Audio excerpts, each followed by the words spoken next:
Entonces, tratamiento de infecciones y profilaxis de infecciones bacterianas. El Harrison indica lo siguiente, que hay que hacer un uso cuidadoso y adecuado, no solo para optimizar la eficacia, sino para minorar los riesgos de resistencia, ya que vamos a ver que es importante la resistencia, es lo más importante en realidad. Que los antibióticos, antimicrobianos sigan siendo eficaces. Ya vamos a ver eso. La selección a partir del conocimiento del microorganismo, vamos a revisar igual un poco de microorganismos, y la duración y la naturaleza de la infección. Vamos a ver igual que ahora ya se sabe que la duración más corta incluso de los tratamientos antibióticos es mejor.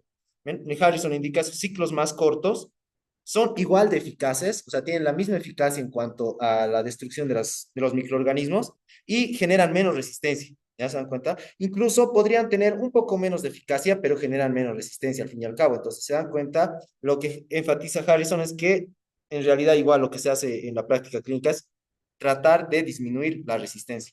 Entonces, primero vamos a revisar un poco de bacteriología básica para entender al tratamiento antimicrobiano. Ya todos sabemos, ¿no?, que las bacterias se dividen de varias maneras, pero una de estas es dividirlas en microorganismos gram positivos, ¿ya? Y gram negativos, según la tinción gram, ¿no? La tinción gram, cuando es positiva, se tiñen de este color, de violeta, y cuando es negativa, vemos que es rosada, ¿no? Entonces, hay maneras de darse cuenta, ¿no? O sea, ya tenemos nosotros experiencia durante toda la facultad, hemos visto todo tipo de microorganismos, pero vamos a ver que es importante reconocer si es gram positivo, gram negativo, coco o bacilo. Entonces, una manera de darse cuenta es que todos los gram, o sea, en el género, o sea, todas las bacterias, todos los microorganismos tienen género y especie, ¿no? Entonces, en el género, las gram positivas casi siempre, hay excepciones, tienen una T, ¿ya? Y las gram negativas son chicas, dicen, ¿no? Entonces, al final tienen una ella. Vamos a ver eso. Por ejemplo, aquí estamos en los gram positivos. Bien, la Listeria monocitógenes es un bacilo aeróbico gram positivo y ven, tiene una T. El bacilo sería una excepción. Luego el Corynebacterium tiene una T, el Clostridium tiene una T, este tiene una T, el Lactobacillus sería otra excepción. Y todos los estreptococos tienen una T, todos los estafilococos tienen una T, ¿se dan cuenta? Entonces, una manera de darse cuenta. Y las gram negativas igual, ¿ve? Todas son ella. Bordetella, Pasteurella, Shigella, Salmonella, ¿ya? Y, o no tienen ni, no son ni ella, pero tampoco tienen una T, como por ejemplo el Hemophilus, ¿no? El Hemophilus no tiene una T, entonces es gram negativo. Ya vamos a ver para qué sirve eso igual ahora. Ahora, veamos el mecanismo de acción de los antimicrobianos en general. Tienen cinco mecanismos de acción, ¿ya? Cinco mecanismos de acción, y vamos a ver que existen cinco mecanismos de resistencia también. ¿Ya? Entonces ahorita vamos a revisar los mecanismos de acción. Todo inicia, primero hay que tomar en cuenta esto, la síntesis de la pared. ¿Ya? Son los inhibidores de la síntesis de la pared, el primer grupo. El segundo grupo son los que alteran la membrana. ¿Ya? El tercer grupo son los que inhiben la síntesis de proteínas bacterianas. El cuarto grupo son los que interfieren con la función normal de los ácidos nucleicos, tanto RNA como DNA. Y el quinto grupo son los que interfieren con la síntesis de metabolitos. Entonces, primero veremos cómo actúan el mecanismo de acción de los inhibidores de síntesis de pared. Sabemos que las bacterias tienen una pared, ¿no ve? De péptidoglicano. Por ejemplo, esta es una pared de una célula gram positiva, de una bacteria gram positiva. Ven, su péptidoglicano es grueso. ¿Y para qué sirve este péptidoglicano? Para resistir la presión atmosférica o la presión osmótica que tiene la bacteria dentro de ella. Es de 20 atmósferas, ¿ya se dan cuenta? Tiene una presión osmótica súper elevada, ¿ya? Entonces, si la pared no fuera tan gruesa, jalaría la presión osmótica que hay dentro, jalaría agua y esta bacteria estallaría, ¿ya se dan cuenta? O sea, tiene una presión osmótica, incluso ya expresada en atmósferas, porque es muy elevada, muy grande, ya 20 atmósferas. Entonces, para eso sirve la pared, ¿ya? En las gram positivas. Las gram negativas tienen una pared más delgada, ¿se dan cuenta? Entonces, ¿esto a qué inferencia nos lleva? A que justamente los inhibidores de síntesis de pared tienen mejor acción sobre los gram positivos, ¿no? Es una primera premisa. Y las gram negativas tienen dentro de por fuera de su pared, vean, aquí está su pared, y por fuera de su pared tienen una membrana que se llama pared celular externa, ¿ya? Membrana externa. ¿Sí? Y en esta membrana externa hay unas porinas, ¿ya? Se llaman así, conductos de porina. Y estas porinas, por medio de estas, van a ser que van a tener que entrar los antibióticos. ¿Ya? Entonces, vamos a ver que un mecanismo de resistencia es la disminución de las porinas en las bacterias gram negativas. Entonces, las gram negativas son resistentes, por ejemplo, vamos a ver ahora a los glicopéptidos. ¿Han debido escuchar alguna vez de la vancomicina o de la teicopiamina? ¿Y por qué serán resistentes a la vancomicina? Las gram negativas intrínsecamente se dice que son resistentes, porque la vancomicina es una molécula grande y, no, y esta es inhibidora de síntesis de pared. Y en las gram negativas, ¿dónde está la pared? Aquí, ¿bien? ¿Se dan cuenta? Y la pared, por si acaso, se sintetiza in situ, o sea, en este sitio se va a sintetizar, en el mismo sitio donde está. Pero para llegar al lugar de síntesis de pared, los glicopéptidos tendrían que pasar por las porinas, pero las porinas son pequeñitas, son canales pequeños, entonces los glicopéptidos se quedan aquí afuera y no pueden pasar. Mientras que en las gram positivas, para lo que sirven los glicopéptidos como la vancomicina y la teicopiamina, están ahí, pues la pared está ahí mismo y entonces los glicopéptidos pueden actuar en este, ¿ya? Entonces, esta es la diferencia entre estas dos. ¿Y cómo se comienzan a sintetizar? El péptido glicano se comienza a sintetizar en el espacio periplásmico, ¿ya? A partir de estos precursores, que son la N-acetilglucosamina y el N-acetilmurámico, ¿ya? Y cinco péptidos, cinco aminoácidos. Luego, estos aminoácidos se van a transpeptidar en la parte externa de la pared, ¿vean? Se están transpeptidando. Esta es una unión transpeptídica.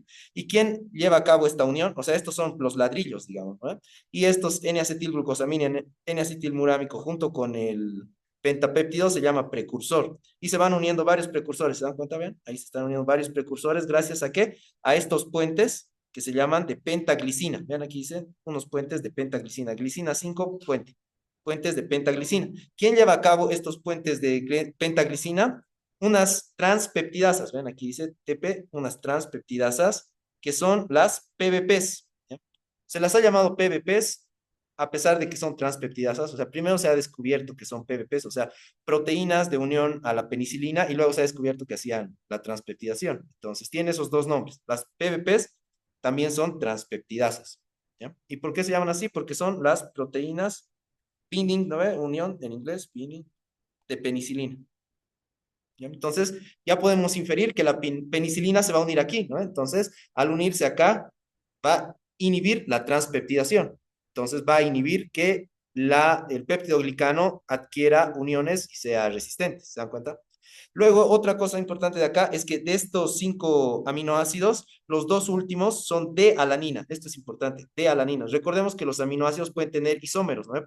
Por ejemplo, la alanina puede tener un isómero D, o sea, dextrógiro, y un isómero L, levógiro, ¿no? O sea, a la izquierda y a la derecha va a estar su carbono quiral y el grupo amino. Pero bueno, eso no nos importa ahora. Pero lo importante es saber que la alanina que se va a encontrar acá va a ser D-alanina, ya no puede ser L-alanina. Vamos a ver que esto es un mecanismo de resistencia de algunos antibióticos, contra algunos antibióticos, y tiene que ser D-alanina. Ya vean aquí, vamos a ver, el rojito dice que se llama D-alanina. Tiene que ser D-alanina. Entonces, las D-alaninas son las que son, ¿ya? Las D-alaninas. ¿Y para qué nos sirve esto? Para saber que el fármaco que habíamos dicho ahorita, ¿no? Los glicopéptidos como la vancomicina se van a unir a este. Se van a unir aquí, aquí con otro color veremos. Aquí se van a unir los glicopéptidos, se van a unir acá. Y al unirse acá, lo van a bloquear este sitio y la transpeptidasa ya no va a poder ejercer su acción. ¿Se dan cuenta? Entonces, ya tenemos el mecanismo de acción de dos fármacos que inhiben la síntesis de pared. Los beta-lactámidos que van a inhibir a la PBP, y los glicopéptidos que se van a unir al dipéptido de ALA y van a impedir que la PBP, aun cuando no esté inhibida, pueda ejercer su acción. ¿Ya? Pero ahora esto se está llevando a cabo en el espacio periplásmico, ¿ven? En el espacio periplásmico. Aquí está el citosol, aquí está la membrana, y este es el espacio periplásmico, o sea, fuera de la membrana. Aquí está la membrana. No olviden que la membrana de las células gram positivas está dentro del péptido glicano. O sea, esta síntesis en las gram positivas se lleva en el sitio mismo, pero de la pared misma se lleva a cabo en este sitio, o sea, la capa de péptido glicano o mureína. Pero habíamos dicho que esta mureína, péptido glicano, está formado por precursores, ¿no? Y estos precursores se forman dentro de la célula bacteriana. ¿Ya? Vean aquí. Esta es la membrana, ¿no? Aquí está la membrana.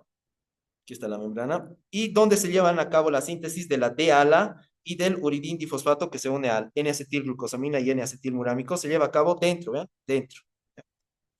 Y para que estos precursores pasen hacia afuera, tienen que, tienen que ser transportados por un transportador que se llama un decaprenilfosfato, ¿ya? Un decaprenilfosfato.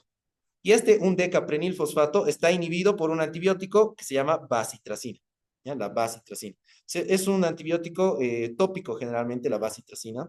Y vamos a ver que actúa principalmente en gram positivas. Igual, si se dan cuenta hasta el momento, todos están en gram positivas. Y entonces ya hemos revisado los mecanismos de los beta-lactámidos. ¿Ve? Los beta-lactámicos inhiben a la PBP, ¿no? Ahorita vamos a ver cuáles son los beta-lactámidos. La transpeptidación inhibe. La vancomicina se unía al D-ala, ¿no? Entonces, de una u otra forma, inhibía también la transpeptidación. El transporte del precursor, el transporte del precursor lo llevaba a cabo aquí, el transporte del precursor lo llevaba a cabo el un decaprenilfosfato, que era inhibido por la bacitracina. Y el primer paso en la síntesis, vamos a ir del final para el principio, es la síntesis de los precursores. Y la inhibición de la síntesis de los precursores se lleva a cabo por dos antibióticos, la fosfomicina, que va a inhibir a la unión del UDP con el uridindifosfato, con el N-acetilglucosamina y N-acetilmurámico, y a la isomerización del L-ala a D-ala. Nos habíamos dicho que tiene que ser, para formar el péptido glicano, tiene que ser D-alanina, ¿verdad? Pero generalmente la alanina se encuentra como en su forma levógira. Entonces tiene que convertirse a su forma dextrógira. ¿Y quién hace esto? Una isomerasa, ¿ya? Una isomerasa que es inhibida por la cicloserina.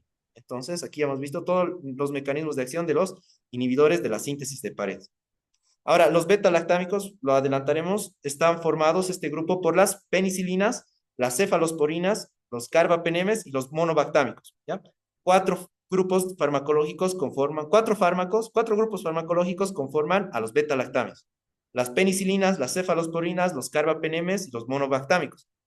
Estos cuatro inhiben a las PBPs, ¿ya? Y aquí también ya podemos inferir un mecanismo de resistencia, la modificación del PBP. Entonces, hay bacterias, por ejemplo, el estreptococo piógenes que genera amigdalitis, este genera resistencia a la penicilina a partir de la modificación del PBP, ¿ya? La modificación de su PBP, o sea, ya no es sensible a la penicilina.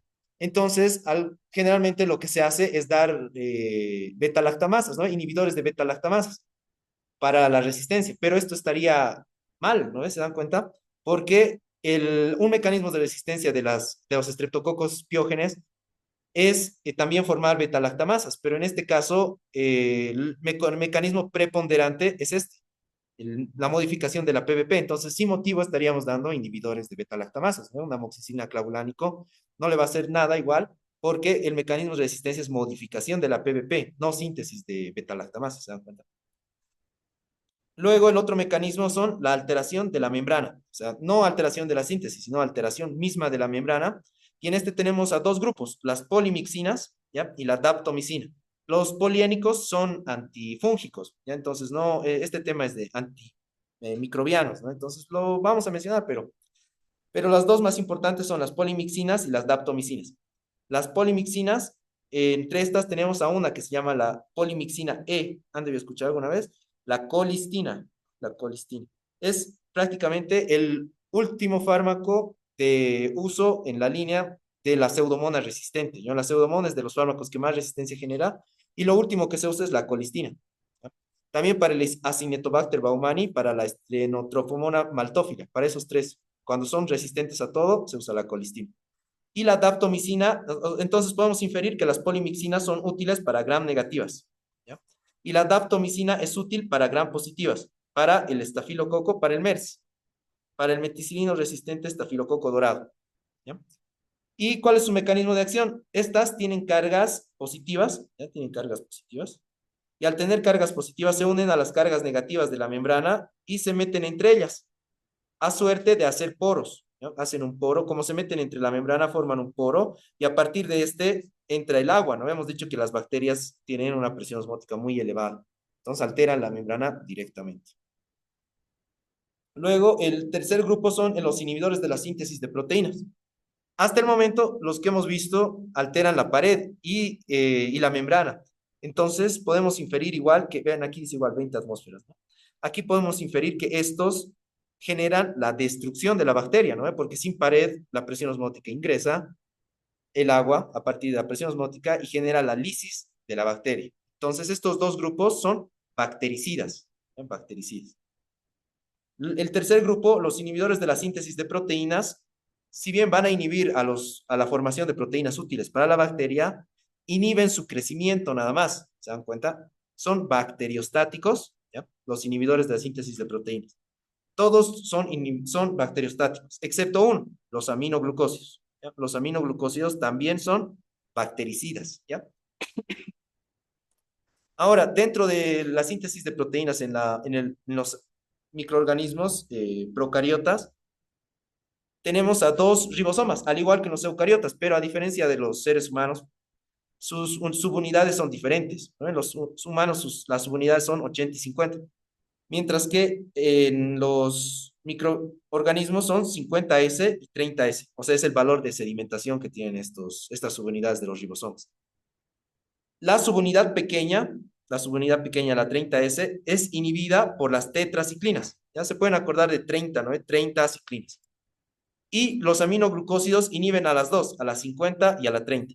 Y todo el resto inhiben a la 30. ¿Ya? Y dentro de este resto tenemos a los macrólidos, al inesolid, a la streptomicina, al cloranfenicol y a las lincosamidas, que las vamos a revisar. Pero eso es importante, que se acuerden que los aminoglucósidos son bactericidas, a pesar de estar en un grupo donde todos son bacteriostáticos, y que los aminoglucósidos inhiben a las dos subunidades, mientras que las tetraciclinas solo inhiben a la 30 y el resto inhibe a la 50.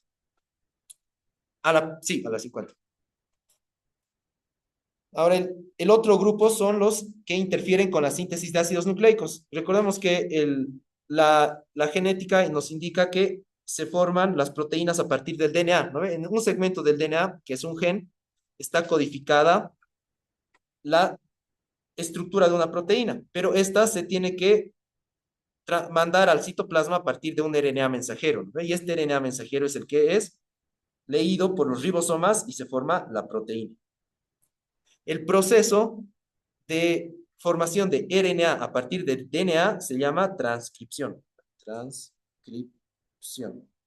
Por eso es que, recuerden, el SIDA es un virus RNA, ¿no? Pero para generar, recuerden esto igual, la mayoría de los cánceres, virus que generan cánceres, o sea, neoplasias, son DNA. Por ejemplo, el virus del papiloma humano es un virus que genera neoplasias, es DNA. ¿Ya? Y el virus del SIDA igual genera neoplasias, ¿no? El sarcoma de Kaposi y todas estas.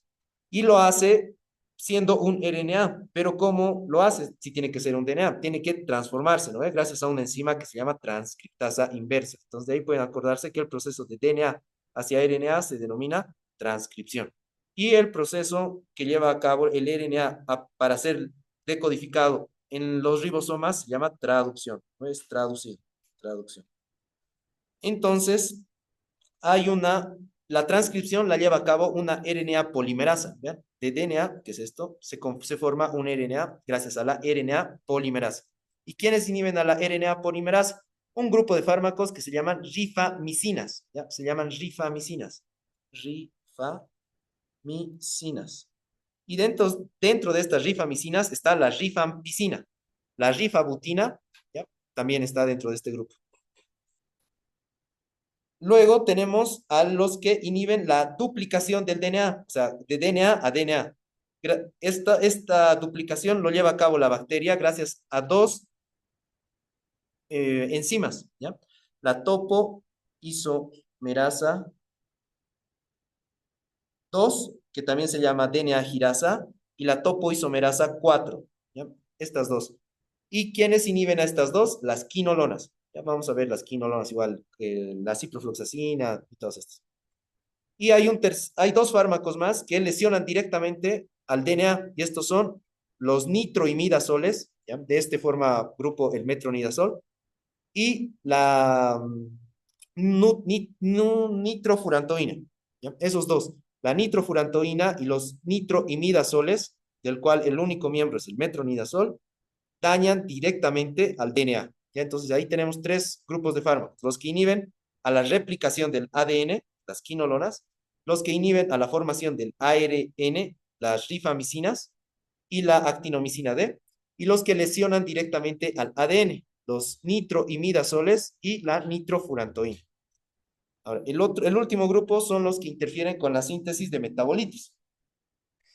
Las bacterias y todas las células que se diferencian de manera rápida, o sea, se multiplican de manera rápida, necesitan ácidos nucleicos, ¿no? Porque el ADN es componente de las células. Y para la formación de estos ácidos nucleicos se necesita de purinas y de pirimidinas, ¿no? Las purinas tenemos a la adenina y a la guanina, y a las pirimidinas a la timina y a la citosina y al uracilo, ¿no? Entonces, para la formación de estos ácidos, de estas purinas y pirimidinas, y estas van a formar ácidos nucleicos, se necesita de ácido fólico, ¿ya?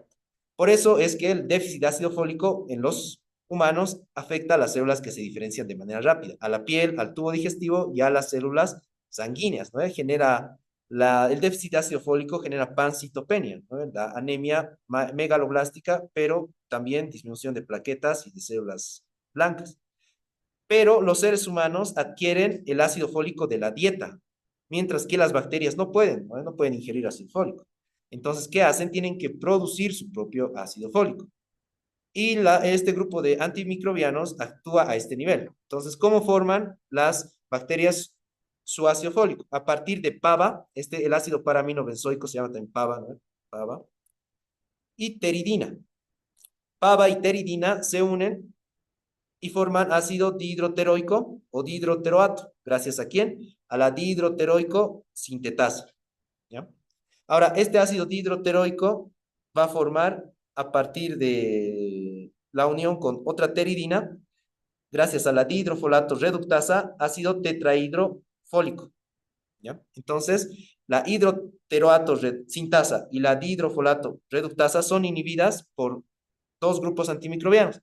Las sulfamidas van a inhibir a la dihidroteroato sintasa y el trimetropin va a inhibir a la dihidrofolato reductasa. Por eso es que se usan estos dos, se pueden usar separados. Generalmente se puede usar las sulfas separadas, como el sulfametoxazol, la sulfadiacina argéntica, ¿no? Para tratamiento tópico en los pacientes quemados, pero lo ideal es usarlas las dos, pues, porque recordemos que uno de los mecanismos de resistencia a este mecanismo de acción es el incremento de PABA. Entonces va a incrementar tanto el PABA que no le va a importar que esto esté inhibido, y con la poca enzima que le quede igual va a formar ácido fólico. Entonces hay que inhibir esta síntesis en dos pasos. Y de ahí es que se usa el cotrimoxazol, ¿no? El cotrimoxazol está formado por sulfametoxazol, que es una sulfamida, y trimetropin, ¿ya? Se usa 800 de sulfametoxazol y 160 de trimetropina, ¿no? Hacen el cotrimoxazol. Y lo importante del cotrimoxazol es que ya no servía en realidad. Hace 20 años ya todas las bacterias generaban resistencia al cotrimoxazol, entonces no se usaba.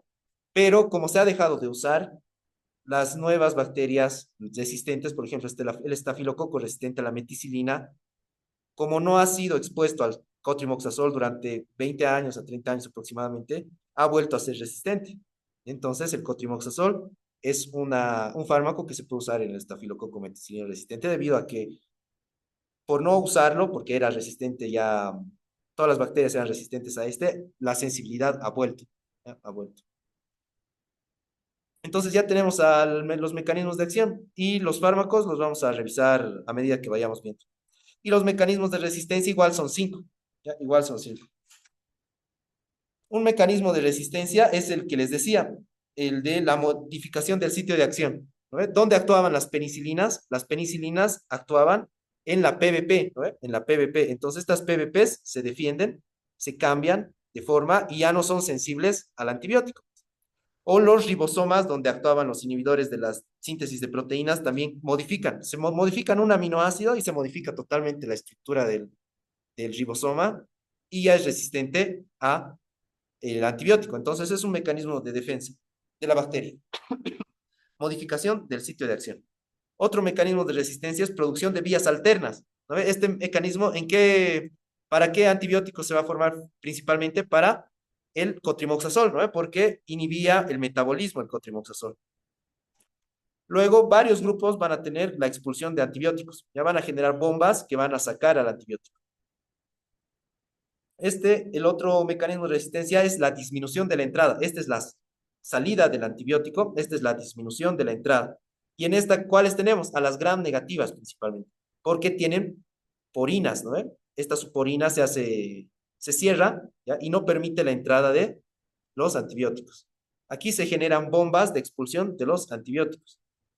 Y aquí se dice modificación enzimática del antibiótico, ¿no? O sea que el antibiótico sí va a llegar a su sitio de acción, pero va a haber una enzima que lo va a destruir, como las beta-lactamasas, ¿no? Que van a destruir a los beta-lactámidos.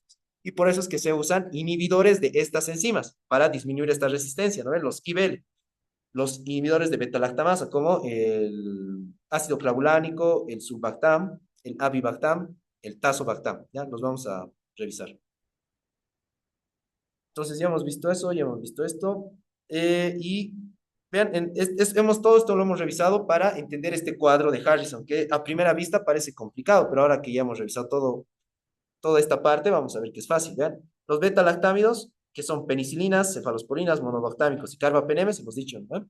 Inhiben ¿qué? La síntesis de pared. ¿Cuál es su mecanismo de acción? Unión a las enzimas de la pared por enlaces cruzados. ¿A qué enzimas? A las PBP. ¿Qué son las PBPs? Transpeptidasas.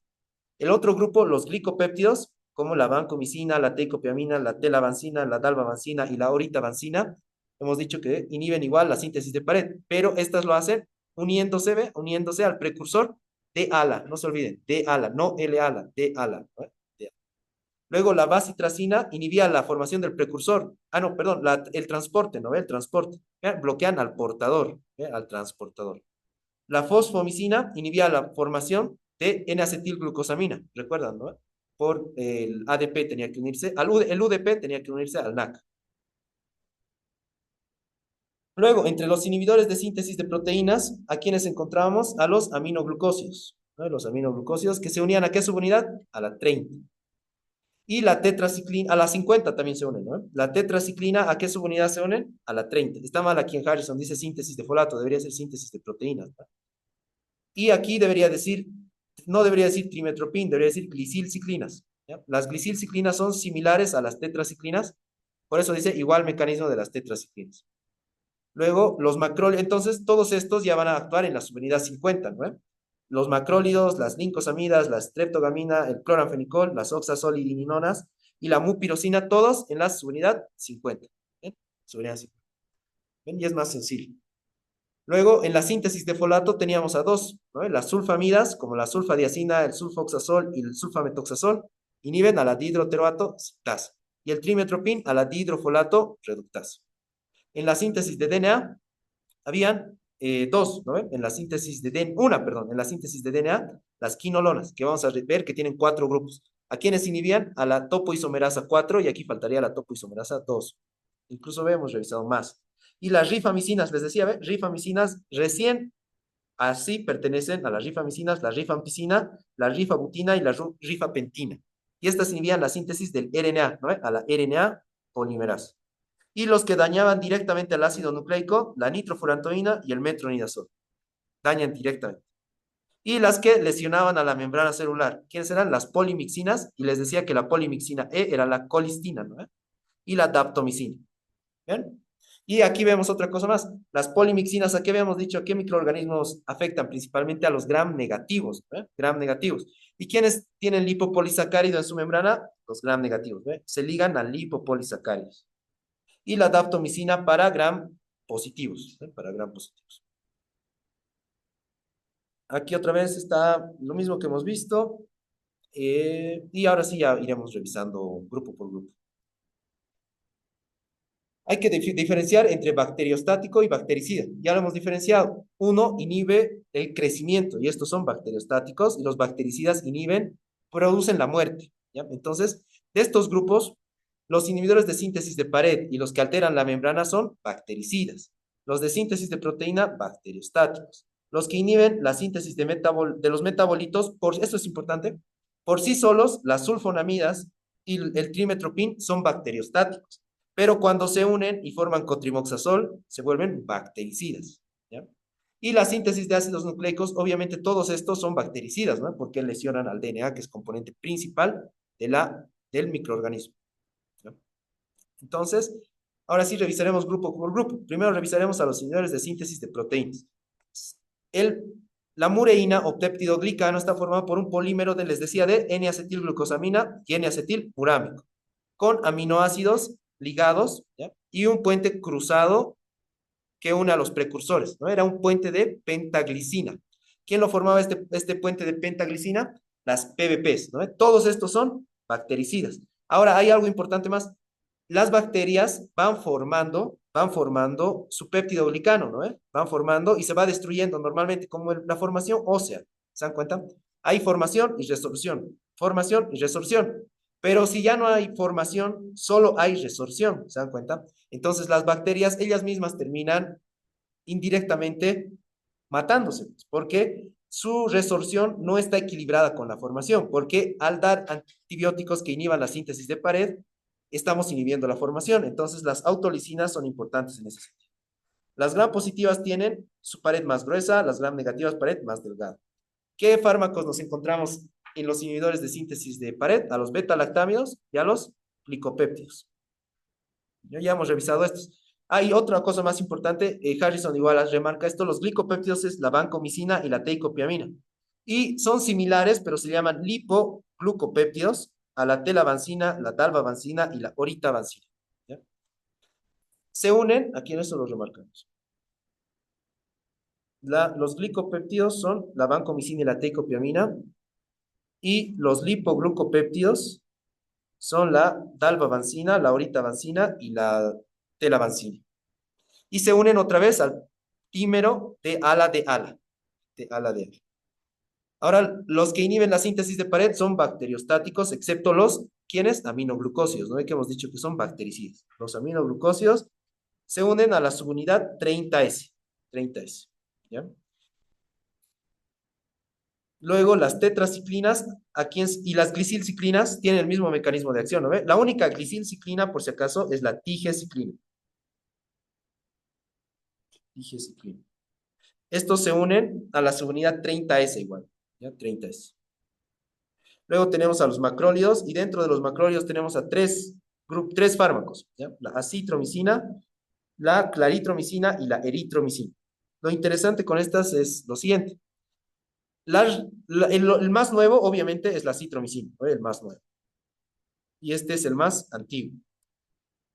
¿Cuál es el que tiene mayor espectro de acción? La acitromicina. ¿Ya? Espectro de acción mayor, espectro de acción menor.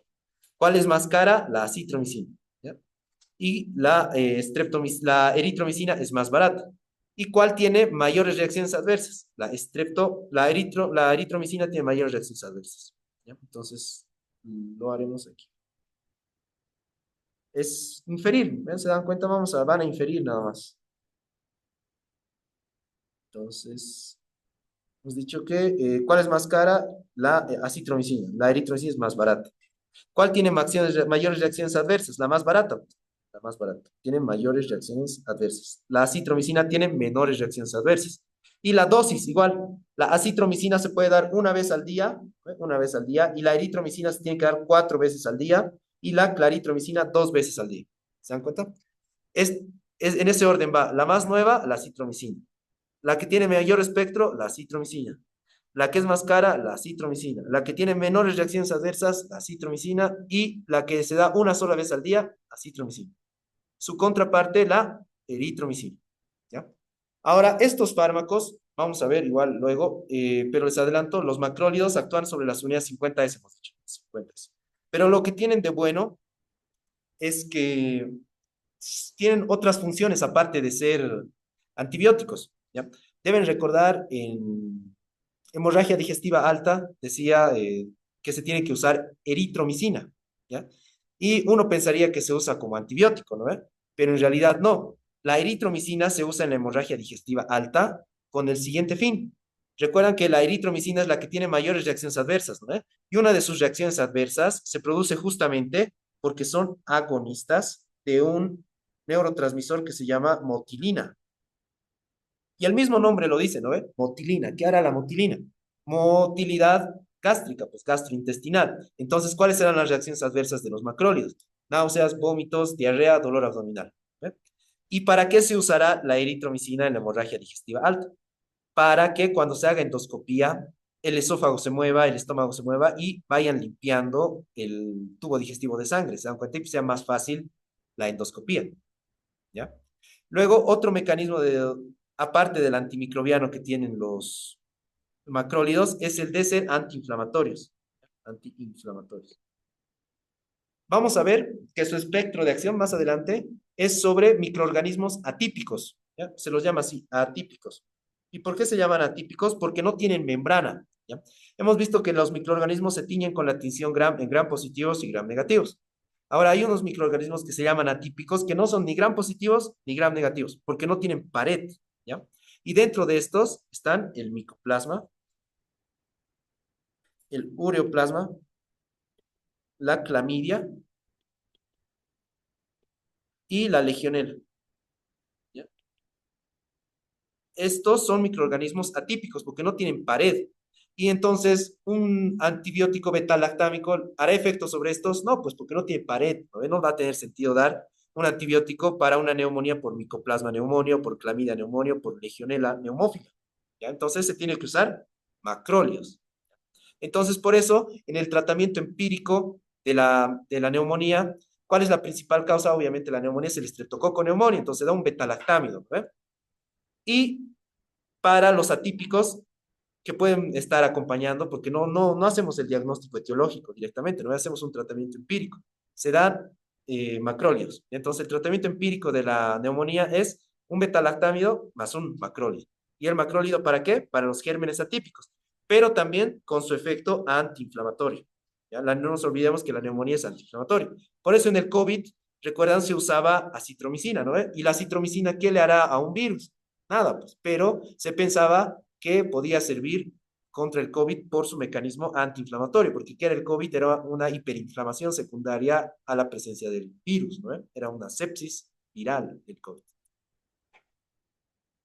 ¿Ya? Luego tenemos a las lincosamidas, a las streptogaminas, todas estas bloquean ¿a quién? A la subunidad 50. ¿No? El cloranfenicol, que lo vamos a ver igual, a la subunidad 50, a las oxasolidinonas, que aquí tenemos al linesolid, que luego lo vamos a revisar igual, la subunidad 50S, y esta hay que diferenciarla, la mupirocina, no inhibe a la 50S, inhibe a la isoleucina transferasa.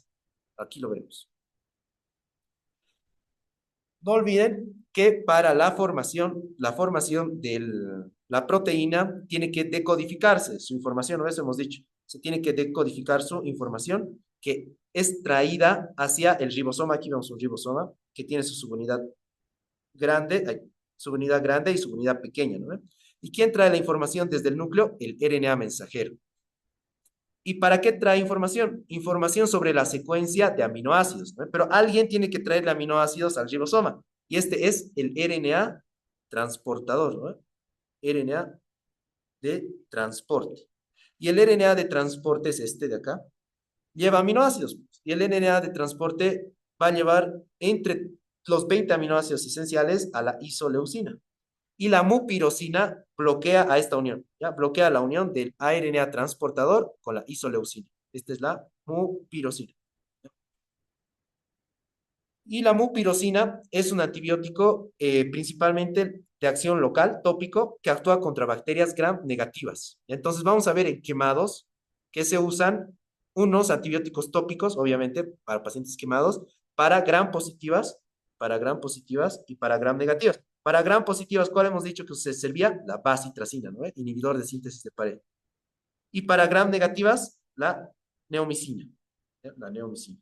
Entonces hay pomadas que tienen bacitracina, neomicina, pues, y nos van a servir para gram positivas y para gram negativas en las de tratamiento tópico para las quemaduras. Por si acaso en las quemaduras no se usa de manera profiláctica antibióticos sistémicos, ¿no? Se hace tratamiento tópico antibiótico. ¿Ya? Luego tenemos a los inhibidores del metabolismo. Y ahí están los inhibidores de la síntesis del folato. Tenemos a dos, ¿no? Las sulfonamidas, inhibidores de la hidroteroicositasa y el trimetropin. inhibidor de la dihidrofolato reductasa. Este es dihidroteroico, ¿no? Y este es dihidrofolato. Luego, los inhibidores de la síntesis o actividad del DNA. Estamos repitiendo, si se dan cuenta. Las quinolonas, que van a inhibir a estas dos DNAs, ¿no? La DNA girasa y la DNA topoisomerasa 4. Esta DNA girasa también se llama topoisomerasa 2, ¿no? 2. Las rifamicinas, que inhiben a la subunidad beta de la RNA polimerasa, la nitrofurantoína, que genera nitrofuranos que van a ser lesivos directamente para el DNA, ¿no? Y la nitrofurantoína es la primera elección para gérmenes gram negativos, como la Escherichia coli. O sea, su uso es este. Su espectro de acción es gram negativos, enterobacterias, ¿ya? Fermentadoras, así se llaman, fermentadoras. Exactamente, ese es su espectro de acción, fermentadoras. Y dentro de estas, casualmente está la E. coli, ¿ya? Es una enterobacteria gram negativa fermentadora. ¿De qué? De lactosa, ¿ya? Y la nitrofurantoína, por tanto, es de primera elección para las ITUs bajas, ¿ya? Porque ¿quién es la primera causa de ITU baja? La E. coli, ¿ya? Entonces van a ver en ITU que la nitrofurantoína es de primera elección contra las ITUs. Luego, ¿quién igual lesionaba directamente al DNA? El metronidazol, ¿ya? Y el metronidazol, ¿cómo lesiona directamente al DNA? Es un nitroimidazol, ¿no? No nos olvidemos eso, nitroimidazol.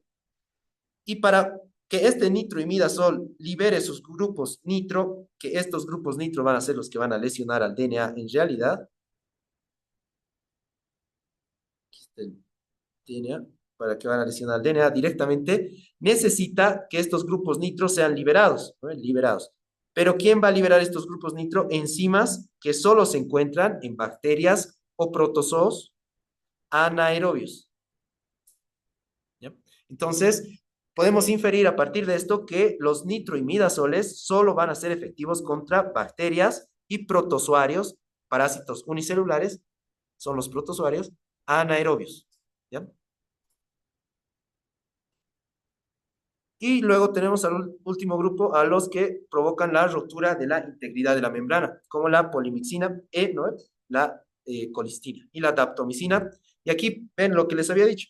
La polimixina se une al lipopolisacárido. ¿Y dónde está el lipopolisacárido? En las bacterias gram negativas, ¿no? Y la daptomicina se une al péptidoglicano. ¿Y dónde hay más péptidoglicano? En las gram positivas. Entonces podemos inferir que las polimixinas van a ser buenas contra la pseudomona, ¿no? Pseudomona no tiene una T en su género, entonces es una gram negativa. Contra la pseudomona resistente a todo. Para eso es la colistina, casi la última en la línea para el tratamiento de pseudomonas resistente. Y para tres fármacos, para tres microorganismos que son resistentes, la pseudomona, el Acinetobacter baumani y la Stenotrophomona maltofila, ¿no? Esos tres son gérmenes intrahospitalarios. Entonces, la colistina es buena para eso. La neumonía intrahospitalaria, por ejemplo, puede ser producida por estos y la colistina despega. Y la daptomicina, igual es uno de los fármacos de última línea para el MERS, para el estafilococo resistente a la meticilina. Ahora veremos lo que indica Harrison, igual en cuanto a farmacocinética. No nos olvidemos que todos los fármacos tienen dos procesos grandes, ¿no? La farmacocinética y la farmacodinamia. En palabras simples, la farmacocinética es lo que el organismo le hace al fármaco, ¿no? Y la farmacodinamia es lo que el fármaco hace al microorganismo o al organismo humano, ¿no? Entonces, la farmacocinética es lo que el organismo le hace al fármaco. Entonces, lo absorbe. Hay una mnemotecnia, ¿no? Igual, LATME se llama. En Harrison no menciona la primera L, pero esta L se refiere a liberación. O sea, no olviden que los fármacos vienen envueltos en comprimidos, en excipientes, ¿no? Entonces tienen que liberarse. Luego de liberarse se van a absorber. Luego de absorberse se van a distribuir. Luego de distribuirse se van a metabolizar. Y luego de metabolizarse se van a eliminar, ¿ya? Entonces, la absorción de los antibióticos es importante porque nos va a dar su vía de administración, pues, ¿ya? Ahorita vamos a ver algunos ejemplos. La biodisponibilidad es cuánto del porcentaje que hemos administrado está disponible en la circulación sanguínea. Y el efecto del primer paso es el efecto que tienen los fármacos que se administran por vía oral cuando pasan por el hígado. ¿Se dan cuenta? Porque hemos revisado ya cuando, dónde drena la sangre de los intestinos, en el sistema porta, ¿no? Va directamente al hígado y se metaboliza en el hígado y luego pasa a la circulación sistémica. Mientras que si se administra un fármaco por vía parenteral, o sea, submucosa, lingual, rectal, intramuscular, subcutánea o intravenosa directa, evitan el primer paso, evitan el primer paso. ¿Por qué las sublinguales, si bien se está administrando en la boca, evitan el primer paso? Porque no se olviden, las venas de la lengua drenan en la vena yugular interna y la vena yugular interna drena directamente al corazón. Y las venas y los supositorios administrados se absorben en el recto y el recto por las venas hemorroidales o rectales inferiores drena directamente en la vena hipogástrica y en la vena cava inferior. ¿Se dan cuenta? Entonces saltan al hígado. ¿Ya? Luego la distribución va a depender del volumen de distribución, que lo vamos a revisar ahorita, y de la lipofilia de los fármacos, no se olviden, y de la unión a proteínas. Es igual que el calcio, que los electrolitos. El fármaco libre es el que ejerce su acción, no el que está unido a proteínas. Aquí, por ejemplo, tenemos como ejemplo a las sulfamidas. ¿Ya? Las sulfamidas tienen elevada unión a proteínas, ¿ya? Pero de esto no tanto depende su mecanismo de acción, sino reacciones adversas. Como se une tanto a las proteínas, en este caso a la albúmina, y no se olviden que la albúmina se une a quién también, a la bilirrubina, ¿no? A la bilirrubina. Y justamente se une a la bilirrubina lipofílica, ¿no? A la que puede pasar las membranas, que es la bilirrubina indirecta. Entonces, al unirse a la bilirrubina, la neutraliza, digamos, en los recién nacidos especialmente. Pero si administramos sulfamidas, entonces vamos a desplazar a la bilirrubina de la albúmina y esta bilirrubina indirecta va a poder pasar al sistema nervioso del recién nacido, pues, ¿ya? Y va a provocar kerníteros, ¿no? Entonces, a los recién nacidos no hay que darles sulfamidas por su elevada unión a proteínas, ¿ya? Luego, el metabolismo de los antibióticos se lleva a cabo, como de todos los fármacos, en dos fases, en una primera fase y una segunda fase. La primera fase la lleva generalmente el citocromo P, ¿no? El citocromo P, que puede ser de varios tipos. El más frecuente, el más abundante en el hígado es el 3A4, ¿ya? Y estos llevan a cabo metabolismo a partir de la hidroxilación, la oxidación y la desaminación. Y las reacciones de fase 2 son la glucuronización, la sulfatación y la acetilación. Ahora vamos a ver esto que es importante en el sentido de, por ejemplo, la rifampicina. ¿Recuerdan la rifampicina? Es una rifamicina, ¿no? La rifampicina. Ahora, la rifampicina es un inductor del metabolismo hepático, ¿ya? Entonces, estimula al metabolismo no solo de antibióticos, sino también al metabolismo de todos los fármacos que se van a metabolizar por el citocromo 3A4, ¿ya? Entonces, por ejemplo, estamos usando rifampicina, ¿no? Estamos aumentando el metabolismo. ¿De quién? De los anticonceptivos orales, ¿no? Estos se metabolizan por esta enzima, por el citocromo 3A4. ¿Ya?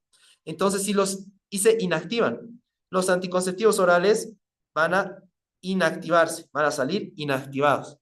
Entonces, ¿cuál es la función de los anticonceptivos? Es la anovulación, ¿no? Entonces, si damos rifampicina a un paciente, a una paciente, por ejemplo, con tuberculosis, ya no vamos a provocar la anovulación y puede embarazarse a pesar de estar consumiendo anticonceptivos orales. ¿Se dan cuenta? Entonces, van a ver en tuberculosis eso, que pacientes que están en tratamiento de primera línea con fármacos antituberculosos y la rifampicina es un fármaco de primera línea para la tuberculosis, tienen que cambiar de método anticonceptivo a un método de barrera o a una T de cobre, ¿ya? Pero no pueden usar anticonceptivos orales. Lo mismo sucede con los antiepilépticos. Los antiepilépticos también se metabolizan por medio de la rifampicina. Luego, estos son inductores, ¿ya? Es un inductor. Pero hay fármacos que van a inhibir al metabolismo hepático. Y entre estos tenemos al fluconazol. No es un antibiótico, pero es un fluconazol. Es un fármaco que se usa para infecciones micóticas, el fluconazol. Y a los macrólidos. ¿ya? A los macrólidos. Pero ¿cuál creen que inhibirá más a este metabolismo? El que genera más reacciones adversas, ¿no? La eritromicina. Y el que inhibe menos, la acitromicina.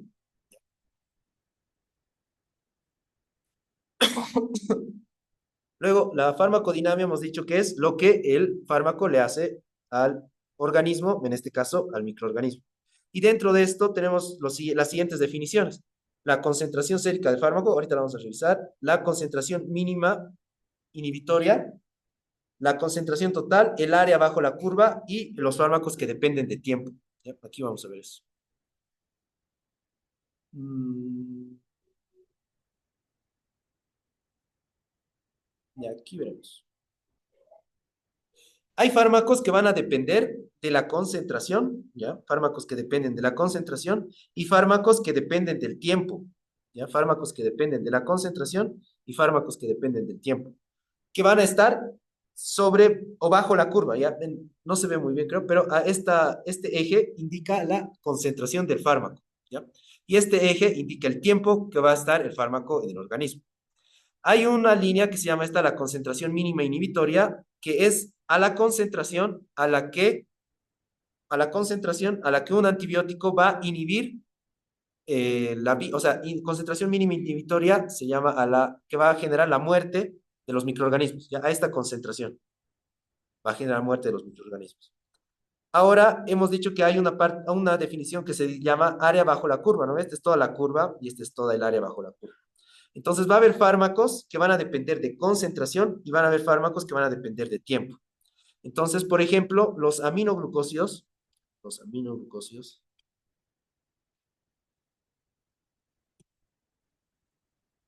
son fármacos de los cuales su efecto antibiótico depende de la concentración. O sea, mientras mayor concentración alcancen en un momento del tiempo, mejor va a ser su acción. Y no va a importar que luego su concentración disminuya por debajo de la concentración mínima inhibitoria. ¿Se dan cuenta? Entonces, lo más importante en los fármacos que dependen de concentración es la concentración máxima que logren tener. ¿Ya? Y no interesa si luego de tener su concentración máxima, inmediatamente bajan por debajo de la línea de concentración mínima inhibitoria, si luego se vuelve a administrar al día siguiente, digamos, otra dosis y luego vuelve a bajar y otra dosis. ¿Ya? Entonces, ¿de qué depende el efecto? De su concentración máxima que alcance en un determinado momento. ¿Ya? Por eso van a ver que los aminoglucósidos se pueden usar una vez al día. ¿Ya? Y no interesa luego que el demás resto del día su concentración esté baja. Y esto es beneficioso porque las concentraciones de aminoglucósidos que se mantienen por arriba de la concentración mínima inhibitoria se relacionan con las reacciones adversas que generan los aminoglucósidos. ¿Cuáles son estas reacciones adversas? Nefrotoxicidad y ototoxicidad. ¿Ya? Y aparte, los aminoglucósidos tienen un efecto que se llama post-antibiótico. ¿Ya? O sea que luego de que haya disminuido incluso su concentración mínima por debajo de la línea de concentración mínima inhibitoria, siguen teniendo efecto antibiótico. ¿Se dan cuenta? Entonces, los antibióticos aminoglucósidos dependen de concentración, tienen efecto post-antibiótico y no importa si luego su concentración está baja. ¿Ya? A diferencia de estos, los que dependen de concentración, tenemos a los que dependen de tiempo. ¿Ya? Y a los que dependen de tiempo, tenemos a los betalactámidos. ¿Ya? Los que dependen de tiempo son los betalactámidos, como la penicilina. Entonces van a ver que la penicilina endovenosa se inyecta cada 4 horas o incluso en infusión continua, ¿no? Porque lo que queremos es que la concentración esté en este punto, en este punto, un poquito por encima de la concentración mínima inhibitoria, ¿ya? Pero no queremos que baje, queremos que todo el tiempo esté sobre la concentración mínima inhibitoria, porque su efecto depende de tiempo, ¿ya? De los beta-lactámeos su efecto depende de tiempo. Por eso es que se administran varias veces al día, incluso cuando se usa en infusión venosa, intravascular, se administra en goteo continuo, ¿ya? Y esto principalmente para la sífilis. ¿Ya? Vamos a ver, igual que la sífilis, el tratamiento de primera elección para el treponema pallidum, que es el que genera la sífilis, una espiroqueta, es la penicilina. ¿Ya? La penicilina es el tratamiento de elección. pero hay pacientes que son alérgicas a la penicilina, ¿no? Entonces, en estas se puede usar tetraciclinas o se puede usar ceftriaxona, a pesar de ser un betalactámido, igual se puede usar. Pero en el único caso en los que, a pesar de ser alérgicas las pacientes a la penicilina y se tiene que usar igual penicilina en la sífilis, es en las embarazadas, ¿ya? Porque la sífilis congénita solo se trata con penicilina. Entonces, estas pacientes tienen que internarlas en terapia intermedia, en terapia intensiva, para hacerles desensibilización a la penicilina. Y se les administra penicilina endovenosa, penicilina G sódica o potásica, vamos a revisar ahora, en infusión continua, porque la penicilina depende de tiempo, porque es un beta-lactámido. Ah, y aquí dice, ¿ven? Los que dependen de concentración son los aminoglucósidos y las quinolonas. Y los que dependen de tiempo son los beta-lactámidos, los glicopéptidos, los macrólidos y las tetraciclinas. ¿Ya? Luego tenemos que habíamos visto y hemos revisado las diferencias entre bacteriostático y bactericida. El sinergismo y antagonismo se explica solo, ¿no? Y en las situaciones, por ejemplo, de embarazo, en Harrison igual muestra un cuadro, ahorita vamos a verlo. El tratamiento de elección en las embarazadas que tienen infecciones son los beta-lactámicos, ¿ya? Los beta-lactámicos, porque no generan, no son teratogénicos, mientras que los que están contraindicados son las quinolonas porque se las ha relacionado con alteraciones del cartílago, ¿no? Y de los tendones. Entonces, en niños, en realidad, y en fetos más aún, está contraindicada. Las tetraciclinas, vamos a ver que tienen la carga positiva, ya tienen carga positiva de +2. Y esto también tiene eh, implicancias en su absorción. Ya lo podemos adelantar ese concepto. Si las tetraciclinas tienen carga de 2, se van a absorber ¿en dónde? En el duodeno, ¿no ve? Como todos los iones que tienen carga divalente. Como ¿qué iones? El calcio, el magnesio, el hierro y el zinc, ¿no ve? Entonces, las tetraciclinas no habrá que darlas junto con leche y carne, ¿se dan cuenta? Porque va a inhibir o va a interferir con su absorción, ¿ya? Y si tienen carga de +2, ¿en dónde se depositan iones que tienen carga de +2? En el hueso, ¿no ve? El calcio. Entonces, ¿dónde se depositan las tetraciclinas? En el hueso. Si bien son útiles para el tratamiento de infecciones óseas, también se depositan en el hueso en crecimiento. Entonces, alteran el crecimiento óseo y por eso están contraindicadas en el embarazo. Y también tiñen los huesos, tiñen los dientes en crecimiento. Entonces, los dientes tienen calcio, ¿no? Entonces, tiñen los dientes. Y el metronidazol igual está contraindicado, pero en el primer trimestre, a partir del segundo y tercer trimestre ya puede usarse. Pero los de elección siempre van a ser los betalactámicos en las embarazadas. Luego, ¿de qué depende el tratamiento que vamos a usar? Depende del hospedador, del sitio y de los perfiles de resistencia. Ya vamos a ver eso.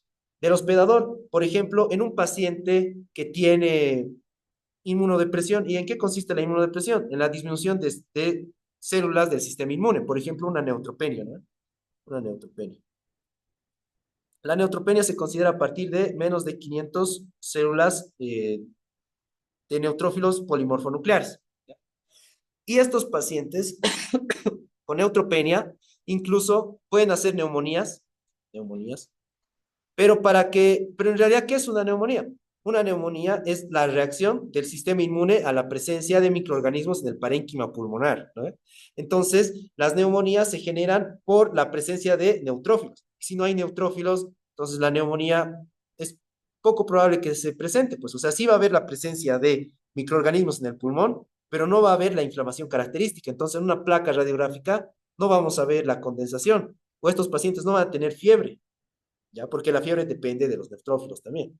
Entonces, a estos pacientes no les podemos dar antibióticos bacteriostáticos, ¿se dan cuenta? No podemos darles, porque ¿cómo mueren al fin y al cabo los microorganismos que han recibido antibióticos que son bacteriostáticos?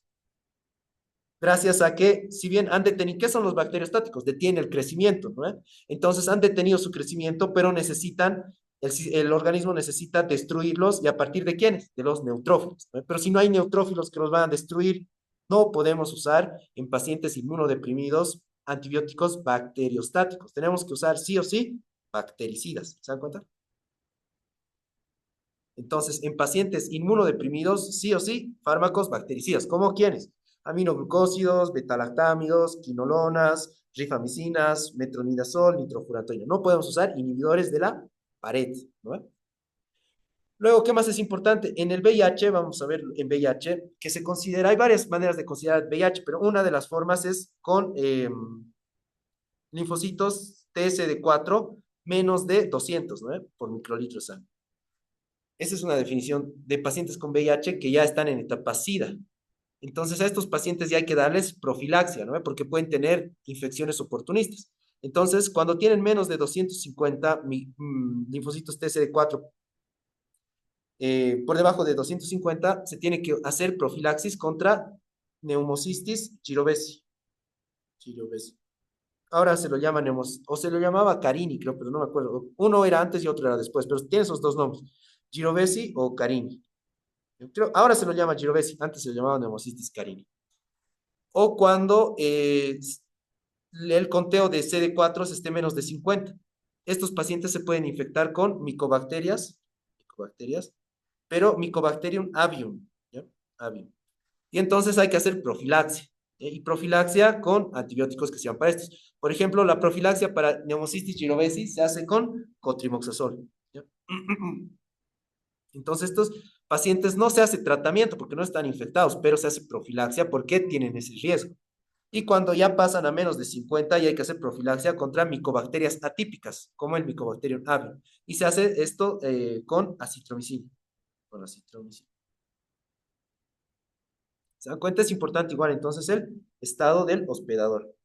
Luego el sitio, igual, por ejemplo, no van a tratar empíricamente una sepsis de origen abdominal que una sepsis de foco probable neumónico, ¿no? Luego vamos a ver eso. Entonces el tratamiento puede ser igual empírico cuando no tenemos al germen en cuestión identificado o dirigido cuando ya tenemos al germen en cuestión. Entonces, el tratamiento empírico podemos inferir que se hace con antibióticos de amplio espectro, ¿no? De amplio espectro.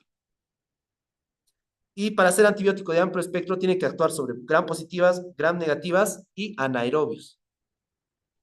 Y aquí tenemos a quiénes, a los beta-lactamios y especialmente a la penicilina y al imipenem, ¿ya? A los carbapenémicos, ¿no? Pero principalmente al imipenem. Porque estos actúan sobre gram positivas, gram negativas y anaerobios. ¿Ya? Y cuando ya tenemos el germen identificado, digamos, es un estafilococo sensible a la meticilina, entonces podemos usar cloxacilina, dicloxacilina. ¿Ya? Igual el sitio de acción, el sitio de infección, por ejemplo, una meningitis. En la meningitis se usa, eso veremos a un pantallazo. En la meningitis está provocada principalmente por tres gérmenes, ¿no? Neumococo, el hemófilus y el meningococo. No olvidemos, el neumococo es el Streptococcus pneumoniae, el Haemophilus influenzae, este es gram positivo, este es gram negativo, y el meningococo es la Neisseria meningitidis, ¿no? Gram negativo. El mejor antibiótico para el neumococo siempre va a ser la penicilina, ¿ya? La penicilina. Pero como hay mucha resistencia, o sea, si fuera sensible a la penicilina es mejor incluso que cualquier otro antibiótico, pero si hubiera resistencia a la penicilina, se tiene que usar ceftriaxona, ¿ya? O vancomicina. Y para el hemófilus y el meningococo se usa ceftriaxona. Entonces, aquí ya nos damos cuenta cuál es el tratamiento empírico para la meningitis, ceftriaxona y vancomicina. ¿Ya? Ese es el tratamiento empírico para la meningitis. O sea que no se olviden que la meningitis genera secuelas a largo plazo. Una de las principales, la sordera y las alteraciones en las funciones mentales superiores. Entonces, se tiene que hacer incluso el tratamiento empírico antes de tomar la punción lumbar, si no se pudiera. O sea, si se puede, se hace la toma de la punción lumbar. Pero si no se puede, se tiene que hacer el tratamiento empírico de la meningitis. Inmediatamente llega el paciente a urgencias, digamos. Entonces, el tratamiento empírico se hace con ceftriaxona y vancomicina porque está producida por estos tres gérmenes. Van a ver eso en meningitis. Y lo importante de acá es que se tiene que usar antes, en pacientes, esto es en pacientes de mayores de un año, o de 2 meses hasta 65 años, ¿ya? Porque los pacientes que tienen menos de 2 meses o más de 65 años son susceptibles a la infección por un microorganismo que se llama Listeria monocitógenes o monocitogénica, ¿ya? Y esta listeria tiene tratamiento sí o sí que es recibir con ampicilina. Ampicilina. Entonces, pacientes que tengan entre 2 y 65 años tienen que recibir ceftriaxona y vancomicina como tratamiento empírico para la meningitis. Y si además tienen menos de 2 meses o más de 65 años, pueden haberse infectado con listeria y tienen que recibir ampicilina. El mejor fármaco para la listeria es la ampicilina, por si acaso, ¿ya? Entonces tienen que recibir esos 3 fármacos. Y no solo estos pacientes de estos extremos de edad, sino también los inmunodeprimidos y los alcohólicos, ¿ya? Entonces, los pacientes inmunodeprimidos y alcohólicos tienen que recibir ampicilina, ceftriaxona y vancomicina. Pero aquí hay una salvedad a lo que les decía del sitio de acción, que estos fármacos tienen que pasar la barrera hematoencefálica, ¿no? Tienen que pasar la barrera hematoencefálica. Y pasan la barrera hematoencefálica gracias a que hay inflamación, ¿no? La meningitis es inflamación de la barrera hematoencefálica. Entonces, la barrera hematoencefálica se abre y permite su paso. Pero van a ver igual que el tratamiento empírico se indica administrar dexametasona, ya dexametasona. Y ustedes se preguntarán, ¿por qué vamos a dar un inmunodepresor a pacientes que tienen una infección? Y se usa dexametasona por la siguiente razón, y ahorita vamos a ver en qué momento. Porque la destrucción de los microorganismos por estos antibióticos, ¿qué genera? La liberación de restos de restos microbianos. Digamos, aquí está un estreptococo, ¿no? En cadena y viene la ceftriaxona o la vancomicina y lo destruyen. ¿Y qué se liberan? Se liberan trocitos de estreptococo, ¿no ve? Y este trocito de estreptococo, ¿qué va a generar? Inflamación, pues más inflamación incluso, ¿ya? Y esta inflamación va a generar una suerte de exacerbación, digamos, de la meningitis y puede generar sordera. Es la principal reacción en niños, por ejemplo, adversa, sordera a largo plazo, ¿ya? Entonces, para evitar esta inflamación, pero que se sigan destruyendo estos estreptococos, se administra dexametasona. Está indicada la dexametasona 30 minutos antes de la administración del antibiótico, ¿ya? Pero lo malo de la dexametasona, van a ver en trauma cráneoencefálico, por ejemplo, o en tumores del sistema nervioso central, la dexametasona cierra la barrera hematoencefálica, ¿ya? Cierra. Entonces, se equipara esa situación. La inflamación de las meninges es buena para que entren los antibióticos, pero se tiene que usar dexametasona para cerrar la barrera. Se usa para la inflamación, pero esta dexametasona igual cierra la barrera hematoencefálica. Por eso las dosis de ceftriaxona y vancomicina que se usan van a ver que son elevadas.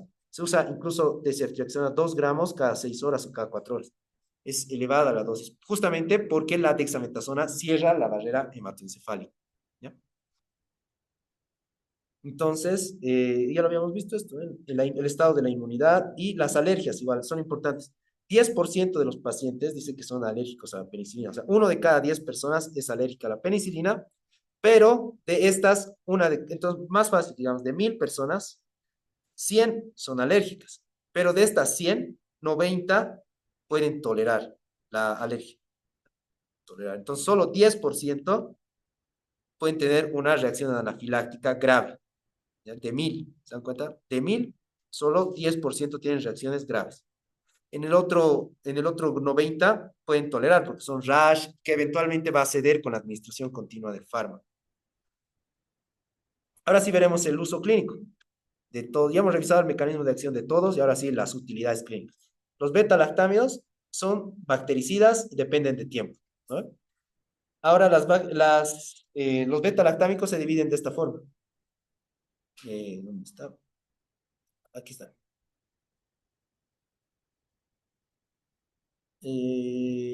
Los beta-lactámicos se dividen en 4, hemos dicho, ¿no? En penicilinas, en cefalosporinas, en carbapenémicos y en monobactámicos. Comenzaremos por el final.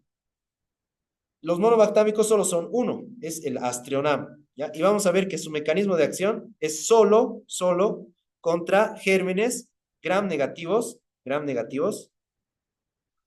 aerobios, ¿ya? Aerobios gram negativos. Y casualmente un germen gram negativo aerobio es la pseudomona. Pseudomona. Ahora, el Astronam, para que se acuerden, tiene el mismo espectro de acción que una cefalosporina de tercera generación, que se llama ceftazidima. ¿Ya? Es la mejor cefalosporina contra la pseudomona. Y también tienen un espectro similar de acción que los aminoglucósidos. ¿Ya? Entonces, a partir de esto podemos inferir que quienes actúan contra la pseudomona. Tres grupos de fármacos. Vamos a ver que hay más, pero están el Astrionam, los aminoglucósidos y la ceftazidima. ¿Ya? Ese es, ese es el monobactámico único, el Astrionam. Ahora sí veremos a las penicilinas. Las penicilinas se van a diferenciar de varias formas. ¿Ya? Una de las formas de diferenciarlas es en penicilinas naturales y penicilinas sintéticas. Las penicilinas naturales son estas. La penicilina G, que es la única que se da por vía oral, ¿ya? No, perdón, la penicilina B es la única que se da por vía oral, ¿ya? Vean, vía oral. Y todas las demás tienen que administrarse por vía parenteral, ¿ya? Las penicilinas G son las que se administran por vía parenteral. La B es por vía oral. La G puede dividirse en cristalina, procaínica y benzatínica, ¿no? La cristalina se divide a su vez en sódica y potásica, y esta es la que se administra por vía endovenosa. Y les recuerdo, les decía, ¿no? Se administra o en infusión continua o cada 4 a 6 horas. La procaínica y la benzatínica se administran de manera intramuscular, la procaínica 2 veces al día y la benzatínica cada 28 a 30 días, ¿no? Es la que se usa para la profilaxis de la fiebre reumática, ¿no? Una vez al mes, la penicilina benzatínica. Y aquí está la diferenciación de lo que les decía. Las penicilinas naturales, aquí están la penicilina G y la penicilina B. Luego tenemos a las sintéticas. Y a su vez las sintéticas se diferencian en las de espectro ampliado, ¿ya? Y dentro de estas de espectro ampliado están las aminopenicilinas. Y estas aminopenicilinas son dos, la amoxicilina y la ampicilina. ¿Y por qué se llaman de espectro ampliado? Porque actúan sobre bacilos gram negativos. Ya vean, aquí dice bacilos gram negativos. Ampicilina y la amoxicilina. Se pueden acordar por las infecciones urinarias, ¿no? ¿Por qué están producidas las infecciones urinarias? Por bacilos gram negativos. Y para las infecciones urinarias se usa, no de primera línea, pero se puede usar ampi y amoxi. Luego están las resistentes a beta-lactamasas, ¿ya? Pero a penicilinasas, en realidad. Porque vamos a ver que hay beta-lactamasas de diferente espectro, o sea, que van a destruir a los beta-lactámicos, y estas que van a ser resistentes a penicilinasas son la dicloxacilina, la oxacilina y la cloxacilina, ¿ya? Sirven para estafilococos meticilinos sensibles. ¿Ven? Ahí ya tenemos hay que diferenciar eso entre beta-lactamasas, que van a degradar a la penicilina y las que van a degradar a la meticilina. La meticilina. Sí son sensibles a la meticilina, pero ya resisten a la penicilina, se puede usar estas, ¿no? Vean, estas son resistentes a penicilina, pero si hubiera, si fueran beta-lactamasas contra la meticilina, serían meticilinos resistentes, ¿se dan cuenta? Estas son meticilinos sensibles. Meticilino sensibles, estafilococo dorado, ¿ya? Estos son sensibles a la meticilina. Y si son sensibles a la meticilina, se usan estos tres fármacos. Pero estas ya son resistentes a la penicilina, ¿ya? Y luego tenemos a las antiseudomonas. Y dentro de las antiseudomonas tenemos a dos grupos, las ureidopenicilinas y las carboxipenicilinas. Las ureidopenicilinas son tres, ¿ya? Las ureidopenicilinas son tres. Se pueden acordar de AMP, ¿ya? Esta es la aslocilina, la meslocilina y la piperacilina, ¿ya? Las ureido son de esas tres. Aslocilina, meslocilina y piperacilina. Y las otras, las carboxipenicilinas, son dos.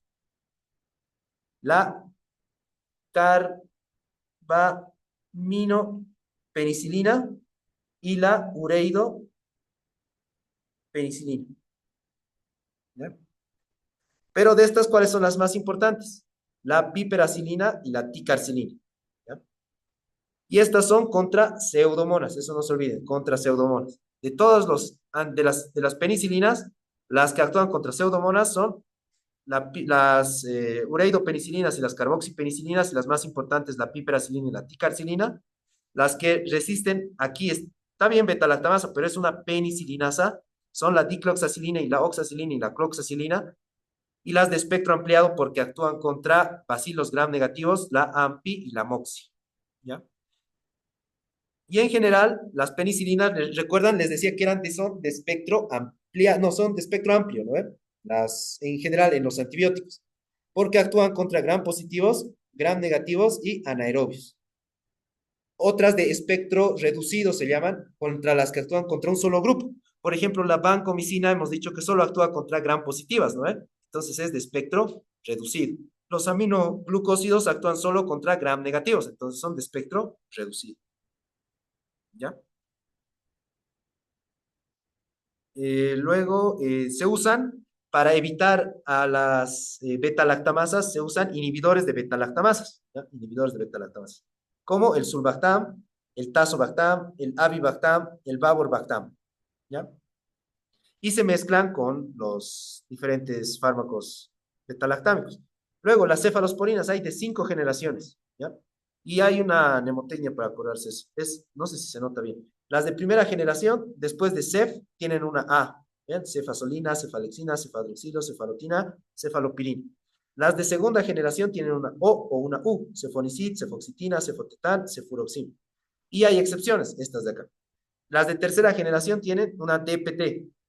Después de cefdinir, cefditoren, cefpiramida, cefpimazol, cefdibuten, ceftizoxima, ceftacidima y ceftriaxona. Y las de cuarta generación, ya esas tienen que acordarse, la cefepima y la cefpirona. ¿Ya? ¿Ven? No es tan complicado, vean, todas las que tienen A, de primera, todas las que tienen O o U, segundo, y todas las que tienen DTP, de tercera. ¿Ya? Por ejemplo, la ceftriaxona, ¿no? La más conocida, tercera generación. Ahora veremos sus espectros. ¿Ya? Sus espectros de acción son los siguientes. Los de primera generación son principalmente activos contra gram positivos, ¿ya? Gram positivos. Los de segunda, vean, es gradual. Los de primera tienen buena acción contra gram positivos, los de segunda tienen acción nomás, y los de tercera son los que tienen acción, pero menor, ¿ya? Se disminuye. ¿Se dan cuenta? Y las gram negativas esto es disminuyendo y esto es creciendo, ¿ven? Está creciendo su actividad. Las de primera generación casi no tienen contra gram negativas. Las únicas gram negativas contra las que actúan son E. coli, Proteus y Klebsiella, porque son gram negativas estas. No. E. coli no tiene T, Klebsiella es ella y el Proteus sería la excepción. Los de segunda generación actúan contra gram negativos. Aquí están Haemophilus influenzae, que es gram negativo, Moraxella catarrhalis, que es gram negativo, y Streptococcus pneumoniae, que es gram positivo. Vean, mantiene su espectro. Y las de tercera generación ya casi actúan más contra gram negativas. Y aquí está la ceftacidima. Les decía, ¿no? La ceftacidima, ¿contra quién actúa principalmente? Eso se preguntan desde farmacología, ¿no? Contra la pseudomona. Y las de cuarta generación actúan contra gram positivos y contra gram negativos. O sea, son tan buenas contra gram negativos como las de primera y son tan buenas contra gram negativos como las de tercera y actúan contra pseudomona. Entonces son las mejores las de cuarta generación. Y las de quinta generación tenemos a la ceftacidima avibactam, ¿ya? Si bien la ceftacidima es de tercera, cuando se usa con un IBL que es el avibactam, se convierte de quinta, ¿ya? Y la ceftarolina, ¿ya? La ceftarolina principalmente actúa contra estafilococo meticilino resistente, ¿ya? Meticilino resistente, contra el MERS. Y la ceftacidima avibactam actúa contra gram negativos que producen beta-lactamasas de espectro ampliado. Han de escuchar, ¿no? Las beta-lactamasas de espectro extendido. En español se las llama BLE, ¿no? Sepa BLE, pero en inglés es BL. Y las que incluso hacen beta-lactamasa AMPC, ¿ya? Contra estas son útiles la ceftacidima avibactam.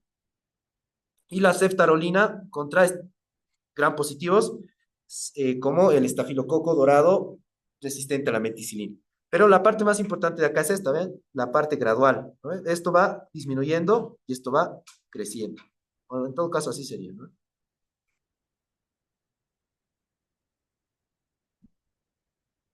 Aquí también está el gráfico, ¿ven? De primera generación, ahí tenemos a los ejemplos. De cuarta generación, la cefepime. De quinta generación, la ceftarolina contra el MERSA.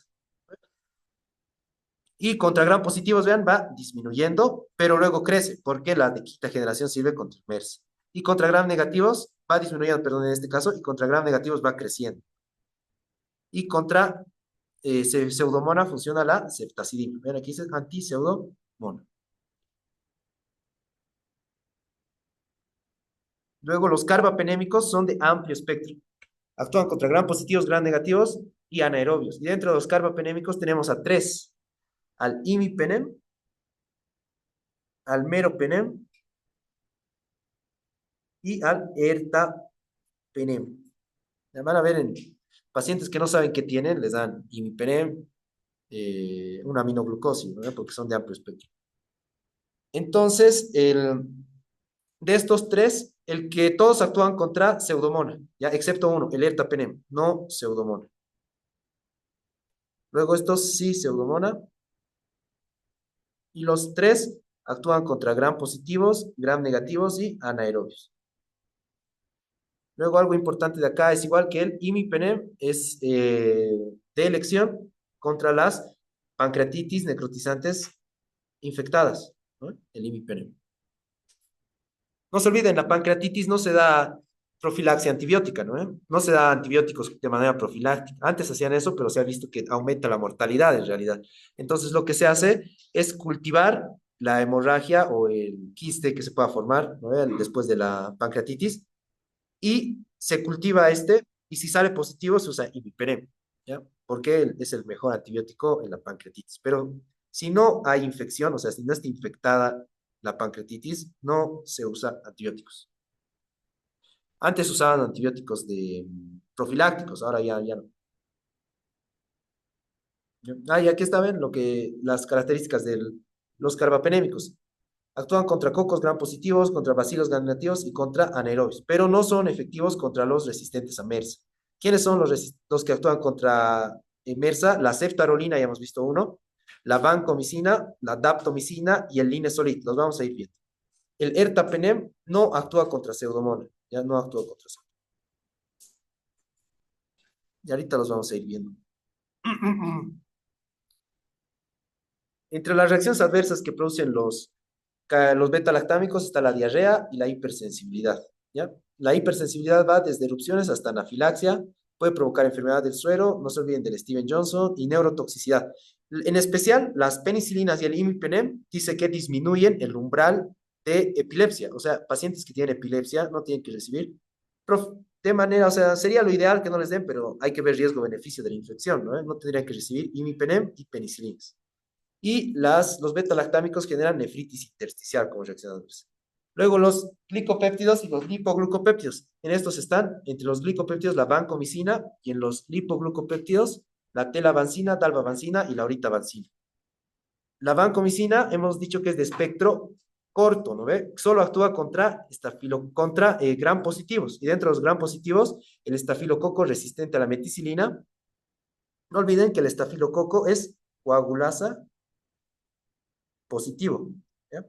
Entonces, al decir estafilococo dorados, nos estamos refiriendo a un germen coagulasa positivo. Y si decimos coagulasa negativo, nos estamos refiriendo a todos los demás estafilococos, como el estafilococo epidermidis, ¿ya? Entonces, la vancomicina es útil contra gram positivos, en especial cocos, como el estafilococo, el estreptococo y el enterococo, ¿ya? También es efectiva contra la difteria y contra cocos anaerobios, ¿ya? Provoca nefrotoxicidad y una reacción adversa característica que se llama el síndrome del hombre rojo. ¿Ya? Y se produce esta porque, no se olviden que, ¿quién libera histamina? Los mastocitos, ¿no? Los mastocitos liberan histamina. Y la histamina, por medio de sus receptores H1, porque no se olviden que los H2 son gástricos, los H1 generan vasodilatación. Dilatación, ¿ya? Entonces, hay estímulos inmunológicos para la liberación de histamina a partir del mastocito, ¿no? La inmunoglobulina E, ¿recuerdan? La de la alergia. Ese es un estímulo inmunológico, pero ahora hay estímulos no inmunológicos. para la liberación de histamina. Y entre los mecanismos no inmunológicos, uno de los que libera es la vancomicina. Entonces, la vancomicina produce la liberación de histamina y la vasodilatación y el síndrome del hombre rojo. ¿No? Luego, otro estímulo de liberación de histamina es un componente del vino que se piensa que es el resveratrol. Nunca les ha pasado que toman vino y les duele la cabeza durísimo, ¿no? Es por vasodilatación de los vasos intracraneales. Les late la cabeza, ¿no? Entonces, por eso este dolor se pasa con un antihistamínico. A ver, tomen una difenhidramina después de tomar vino y ya les va a doler la cabeza. ¿Ya? Entonces, pero en este caso igual se hace lo mismo. Se toma, se da al paciente difenhidramina para que ya no libere histamina, pues. No, bueno, no que no libere, que bloquee, porque no se olviden que la difenhidramina es bloqueante H1. O también se puede usar goteo lento de vancomicina. ¿Ya? Luego tenemos a los lipopéptidos. Y dentro de los lipopéptidos está la daptomicina. ¿Recuerdan su mecanismo de acción? Se une a la pared y forma poros, ¿no? Hemos dicho que actúa, se une principalmente a los peptidoglicanos. ¿Dónde están? Los peptidoglicanos en los gram positivos. Y aquí tenemos al MERSA otra vez. Y a los coagulasa negativos. A los enterococos. Ah, otra cosa, los enterococos tienen, principalmente, si son sensibles, el mejor fármaco es la ampicilina. Ya si son sensibles. Si, no, si son resistentes a la ampicilina, se puede usar vancomicina. Y si son resistentes a la vancomicina, daptomicina. ¿Ya? ¿Ve? Enterococos resistentes a la vancomicina. Pero ocasionan miopatía. Entonces, durante su tratamiento hay que monitorizar la MPK, ¿no? La MCK, perdón, la creatinquinasa dependiente de músculo. ¿Ya? Luego tenemos a los aminoglucósidos, que son bactericidas y de qué dependía su acción, de la concentración, ¿recuerdan? Tienen efecto postantibiótico. ¿Y sobre qué fármaco, sobre qué microorganismos actúan principalmente? Gram negativos aerobios. ¿Ya? Gram negativos aerobios, no actúan sobre anaerobios. Y dentro de estos aerobios están el Enterobacter, otra vez la pseudomonas. ¿Recuerdan quiénes actúan contra la pseudomonas? Ya hemos visto. Penicilinas contra la pseudomona, luego hemos visto el astreonam, luego la ceftazidima, luego los aminoglucósidos, ¿ya? Y el imipenem y el meropenem, ¿no? Porque los que no actuaban contra pseudomona eran el ertapenem.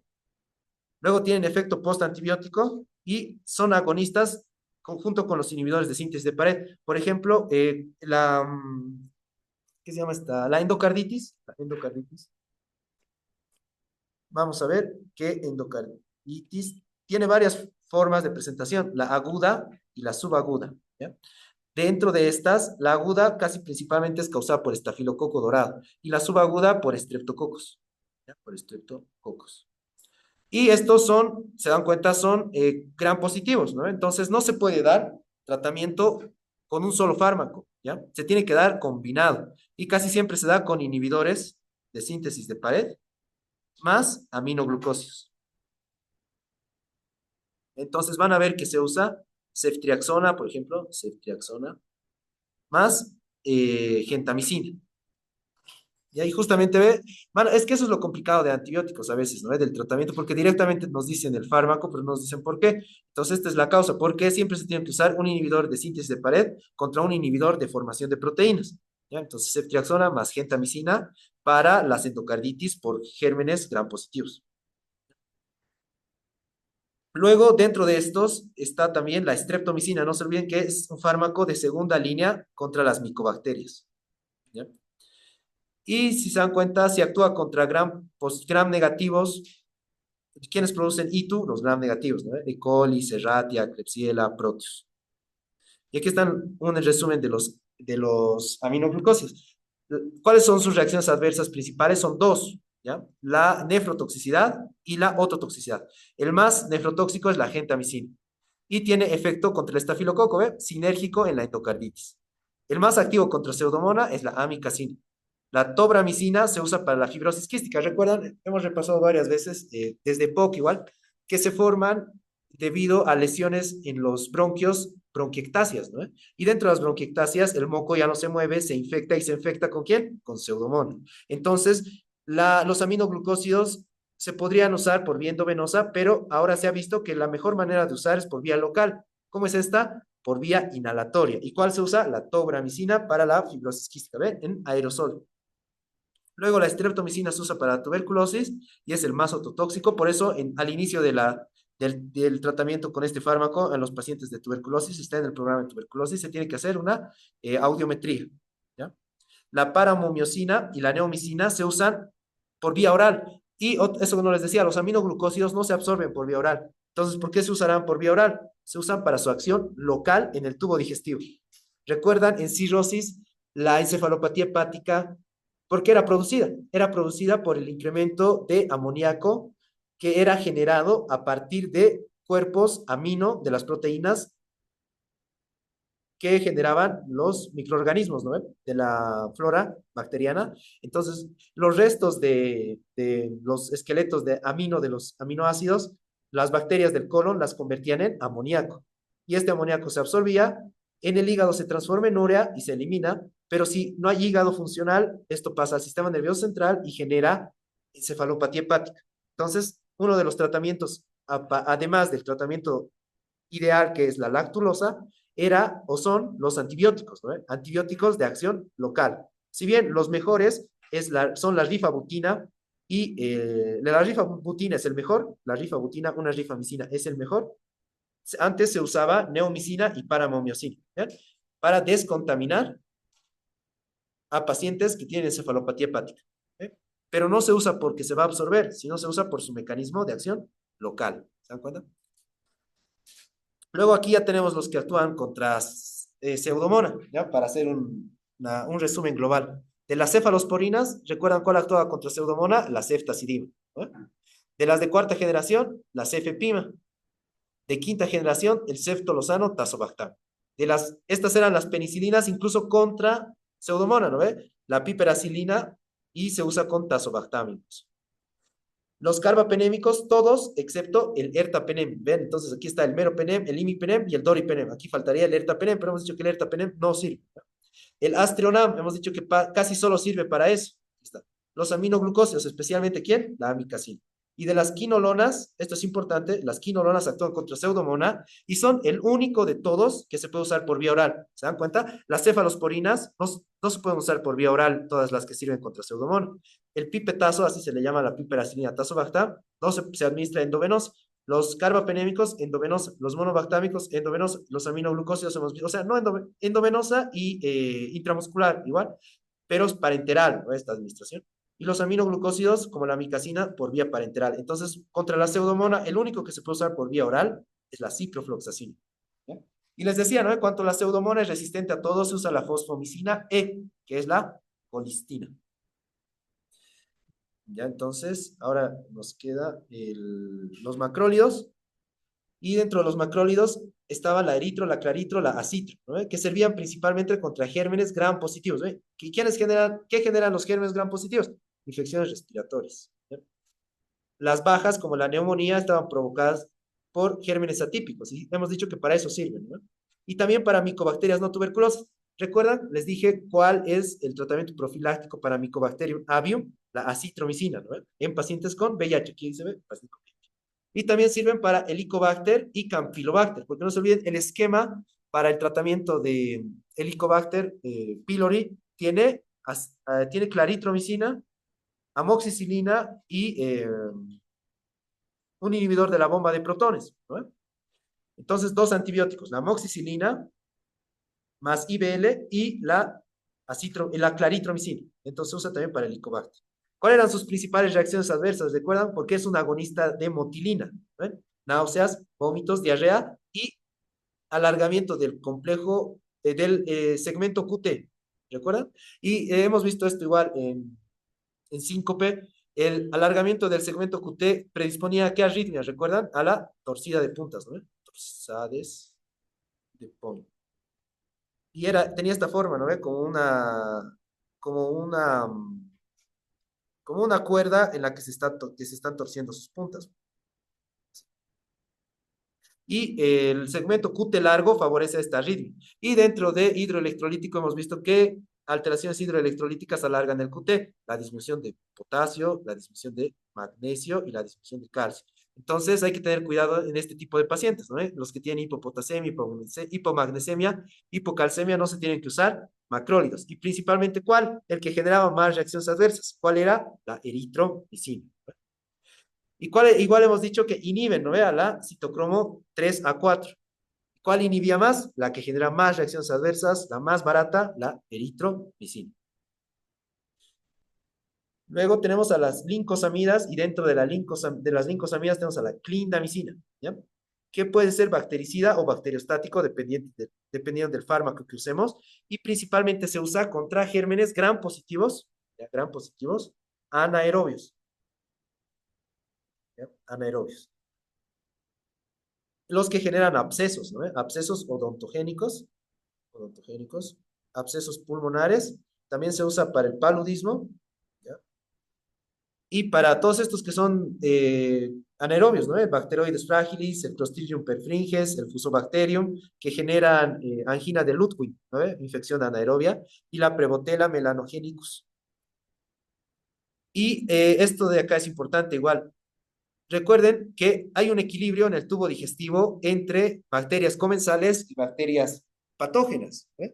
Entonces, si destruimos a todas las bacterias comensales, que son anaerobias, vamos a permitir que crezcan las bacterias patógenas, ¿eh? Y va a proliferar el Clostridium, ¿ya? Y va a generar colitis pseudomembranosa. Entonces, una de los antibióticos más relacionados con la presentación de colitis pseudomembranosa secundaria a Clostridium es la clindamicina, ¿ya? La clindamicina. Entonces, aprovecharemos para el tratamiento. El tratamiento son dos fármacos, la vancomicina y el metronidazol, ¿ya? Estos son el tratamiento para la colitis pseudomembranosa. Y ustedes se preguntarán, ¿la vancomicina solo se puede usar por vía oral? No, no solo por vía parenteral, porque no se absorbe, ya no se absorbe. Pero en este caso, ¿por qué estamos usando la vancomicina? Por su acción local, otra vez, igual que la neomicina y la paramomiosina, ¿ya? Y si el Clostridium es un gran positivo anaerobio, la vancomicina le pega, ¿no? Porque la vancomicina le pega a todo lo gran positivo. Y el metronidazol le pega porque le pega a todo lo anaerobio. Ya estos dos son el tratamiento para la colitis pseudomembranosa secundaria a Clostridium. Clostridium difficile, ¿no? Luego tenemos a las tetraciclinas y a las glicilciclinas. Se usan para infección, son de amplio espectro igual, o sea que van a actuar contra gram positivos, gram negativos, incluso contra algunos protozoarios. Se usan para infecciones de piel, como por ejemplo el acné. Recuerden, ¿saben qué microorganismo infecta al acné? ¿No ve? El propio no Bacterium acnes, ¿ya? Y es un gran positivo, ¿no? Porque tiene una T, propio no Bacterium acnes. Y la tetraciclina le pega, ¿ya? Y las tetraciclinas también sirven para las espiroquetas. ¿Y las espiroquetas qué generan? Sífilis es el treponema pálido, la leptospira y la Borrelia burgdorferi que genera la enfermedad de Lyme. También le pegan a la riquetiosis, a las neumonías atípicas, a las ITS, a la nocardia y a la taluremia, a la Francisella talurensis. ¿Ya? Las tetraciclinas, si encuentran así un nombre raro, es tetraciclina. ¿Ya? Las riquecias, las nocardias, la nocardia asteroides, ¿ya? La Francisella talurensis, el treponema pallidum, la leptospira y la Borrelia burgdorferi, que provoca la enfermedad de Lyme. Principalmente en Estados Unidos hay harta enfermedad de Lyme, en Bolivia no. Y la digerciclina, que es un nuevo fármaco derivado de la minociclina. Ah, me he olvidado, las tetraciclinas son tres las que se usan. ¿Ya? Tres. Aquí vamos a poner. La minociclina, la tetraciclina, ¿ya? Y la doxiciclina. Esto tiene que diferenciar con la dicloxacilina, ¿no? La dicloxacilina es una penicilina resistente a penicilinasa, ¿no? Y derivado de la minociclina, que es la mejorcita de estas tres, sale la tigeciclina. Y la tigeciclina es buena contra MRSA, ¿ya? Contra MRSA. Pero recuerdan que hemos dicho que era su reacción adversa de las tetraciclinas, que como por tener carga de dos, no se absorbían con calcio cuando se administraba conjuntamente, pero también se deposita en hueso, ¿no? Entonces genera anomalías del crecimiento y tiñe los dientes, ¿ya? Ay, aquí ahora veremos, repasaremos el tratamiento contra el estafilococo resistente a la meticilina. ¿Sí? Contra el estafilococo resistente a la meticilina. Se usan los glicopéptidos primero, ¿no? Los glicopéptidos. ¿Qué glicopéptidos? La vancomicina y la teicopiamina. ¿Pero qué generan estos? Nefrotoxicidad, hemos dicho, y síndrome del hombre rojo. Luego, la daptomicina se puede usar, pero la daptomicina tiene una característica de inhibirse ante la presencia de surfactante. ¿Y dónde hay surfactante? En los alvéolos. Entonces, no son útiles en neumonías. ¿Ven? No son útiles. Luego, el linezolid era un bacteriostático, ¿no? Entonces, no podríamos usarlo en pacientes inmunodeprimidos. ¿Y inhibía a quién? A las unidades 50. ¿Ya? Y lo bueno es que se puede administrar por vía oral. Luego, la tigeciclina, ya la acabamos de ver aquí, ¿no? La tigeciclina, a la tigeciclina, y se puede usar contra MERSA, dice, contra MERSA. Y aquí está la tigeciclina. Luego, la rifampicina. Hemos dicho que se puede usar la rifampicina. Ah, no lo hemos revisado, pero la vamos a revisar ahora. La rifampicina solo se usa asociado. ¿Ya? ¿Por qué puede generar resistencia? No se usa asociado. Es más, en nuestro medio la rifampicina no se usa para nada porque solo se usa para tuberculosis. ¿Ya? La dalbavancina, que era un lipoglucopéptido, ¿no? Y la fosfomicina. Esos son los que se usan contra el estafilococo resistente a meticilina. Primero, glucopéptidos, daptomicina, linezolid y luego ya sabes. Luego, ¿qué más es importante de acá? Esto, luego el trimetoprim sulfametoxazol. Hemos dicho que es la unión de, es lo que forma el cotrimoxazol, perdón, es lo que forma el cotrimoxazol. Y vean, ahora ya se han vuelto los MERSA sensibles. Los MERSA se han vuelto sensibles. Por la misma razón que les decía, de inicio, hace 30 años, eran resistentes ya al cotrimoxazol porque se abusaba de cotrimoxazol para las infecciones urinarias, para las diarreas, para todo. ¿Por qué? El cotrimoxazol es de espectro amplio. ¿Ya? Pero como se ha dejado de usar justamente por esta resistencia que presentaba, ahora se han vuelto sensibles. ¿Ya? Entonces, se han ido un tiempo, le han dado tiempo al estafilococo de pensar y ahora el estafilococo ha reflexionado y otra vez es sensible. ¿Ya? ¿Y para qué se usan? Para gérmenes gram negativos igual, pero no sirve contra la pseudomona, esto es importante. Y recuerdan para qué les decía que se servía para la profilaxis contra el neumocistis girovesi en pacientes con VIH. Lo malo es que puede generar pancitopenia y nefrotoxicidad. ¿Por qué creen que genera pancitopenia igual? Porque interfiere con la síntesis de folato, que si bien en el humano depende de la administración oral, igual puede generar pancitopenia. ¿Ya? Luego, en el embarazo, ¿no? Habíamos dicho de inicio cuáles eran los mejores fármacos, los betalactámicos. Vean, aquí están las cefalosporinas.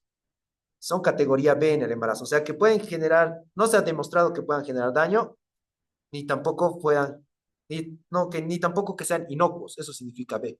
Ya, pero son compatibles las cefalosporinas en el embarazo. Y las penicilinas también, ¿ven? Los betalactámicos son compatibles. Los que están contraindicados son las sulfanamidas, porque ¿qué generan? Kernícteros, ¿no? Las tetraciclinas generan alteración ósea y la streptomicina y la canamicina son aminoglucósidos y generan ototoxicidad. ¿No? Luego tenemos a las fluoroquinolonas. Ya las fluoroquinolonas, aquí hay un cuadro, se diferencian en cuatro grupos. Primero las quinolonas, ¿ya? En cuatro grupos. El primer grupo, primera generación, y las otras tres generaciones. Estas solo son quinolonas y estas se llaman ya fluoroquinolonas porque ya tienen un flúor, ¿ya? Las de primera generación son el ácido pipimídico y el ácido nalidíxico. Son especialmente útiles en las infecciones de tracto urinario. ¿Han debido usar alguna vez? Todos hemos usado por una infección de tracto urinario cuando éramos niños en especial. Y tiñen a la orina, ¿no? Tiñen a la orina de naranja. No se olviden que en mujeres las infecciones de tracto urinario se diagnostican clínicamente, ¿no? La bacteriuria asintomática no se trata, o sea, la presencia de bacterias en la orina no se trata, excepto en embarazadas, en recién nacidos, en pacientes que tienen invasión del sistema urinario y en inmunodeprimidos. O en varones igual, porque si un varón tiene infecciones urinarias, si es mayor de un año, debe tener alguna inmunodepresión o alguna situación así, porque la uretra es más larga.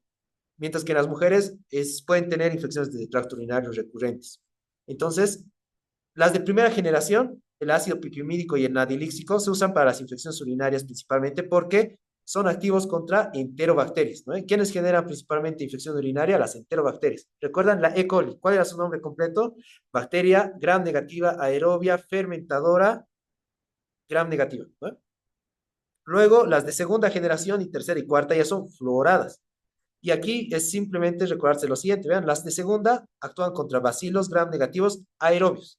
Las de tercera también, las de cuarta también. Las de segunda solo contra estos, las de tercera ya añaden a cocos gram positivos aerobios, como el neumococo, y las de cuarta ya añaden anaerobios. ¿Se dan cuenta? Es facilito, ¿no? Las de primera solo contra E. coli, las de segunda contra bacilos gram negativos aerobios, las de tercera cocos y la de cuarta anaerobios.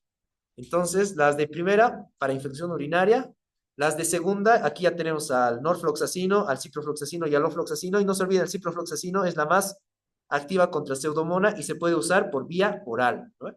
Las de tercera, el levofloxacino, y el levofloxacino, como ya actúa contra gram positivos, se puede usar para la neumonía, ¿no? ¿Han debido ver alguna vez tratamiento de neumonías con levofloxacino? Y las de cuarta generación ya se usan contra anaerobios, y estas de cuarta incluso se llaman respirolonas, ya se llaman respirolonas, en Putman y Gilman dice eso, porque estas tienen buena penetración a los pulmones, o sea, para las neumonías, y son el moxifloxacino, el gatifloxacino y el clinafloxacino. Entonces, a partir de eso, revisaremos esto.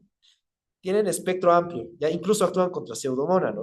Se usan en combinación, se pueden usar contra MRSA, el moxifloxacino se puede usar para la tuberculosis. Tienen buena biodisponibilidad y se usan para la prostatitis, ¿ya? Vamos a ver en infección de tracto urinario que para la prostatitis se tienen que usar fármacos que pasen a la próstata, y los que mejor pasan a la próstata son las fluoroquinolonas, pero provocan alteración del tejido conjuntivo, ¿no? Por eso no se usa en niños. Luego las rifamicinas, y en estas rifamicinas tenemos a la rifampicina y la rifaputina, ¿no?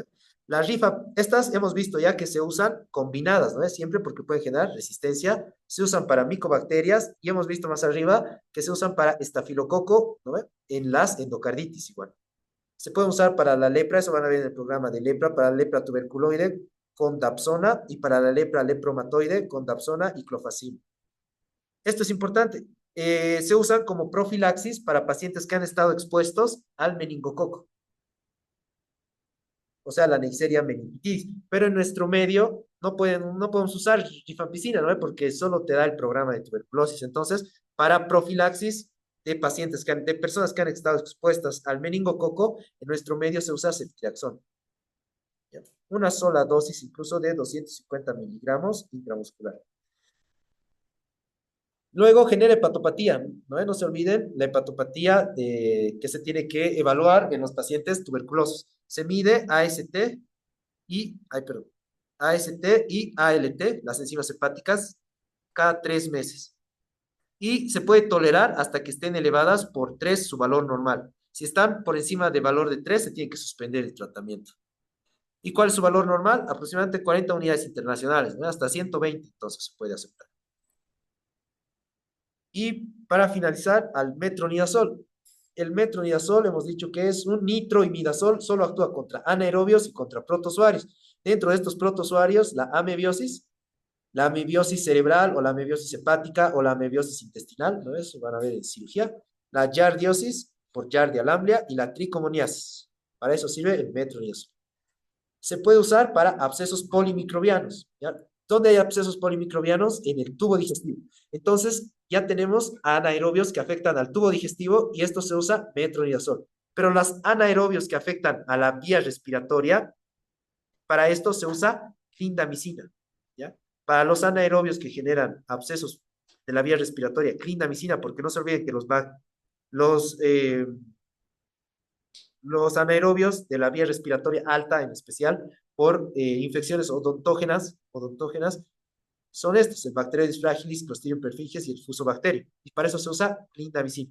Pero para los abscesos, porque los abscesos están producidos por anaerobios, se usa metronidazol, ¿ya? El metronidazol es bueno para los abscesos cerebrales porque pasa la barrera hematoencefálica, pero puede generar sabor metálico y efecto disulfiram. Ahorita vamos a ver qué es el efecto disulfiram. Tiene riesgo de leucopenia y de neuropatía.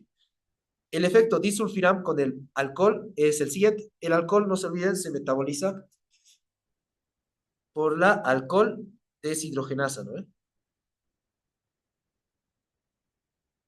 Y entonces se metaboliza a acetaldehído. Y este acetaldehído es el que genera las manifestaciones de la resaca, pues, ¿ya? Y este acetaldehído tiene que metabolizarse por medio de la enzima acetaldehído deshidrogenasa, ¿ya?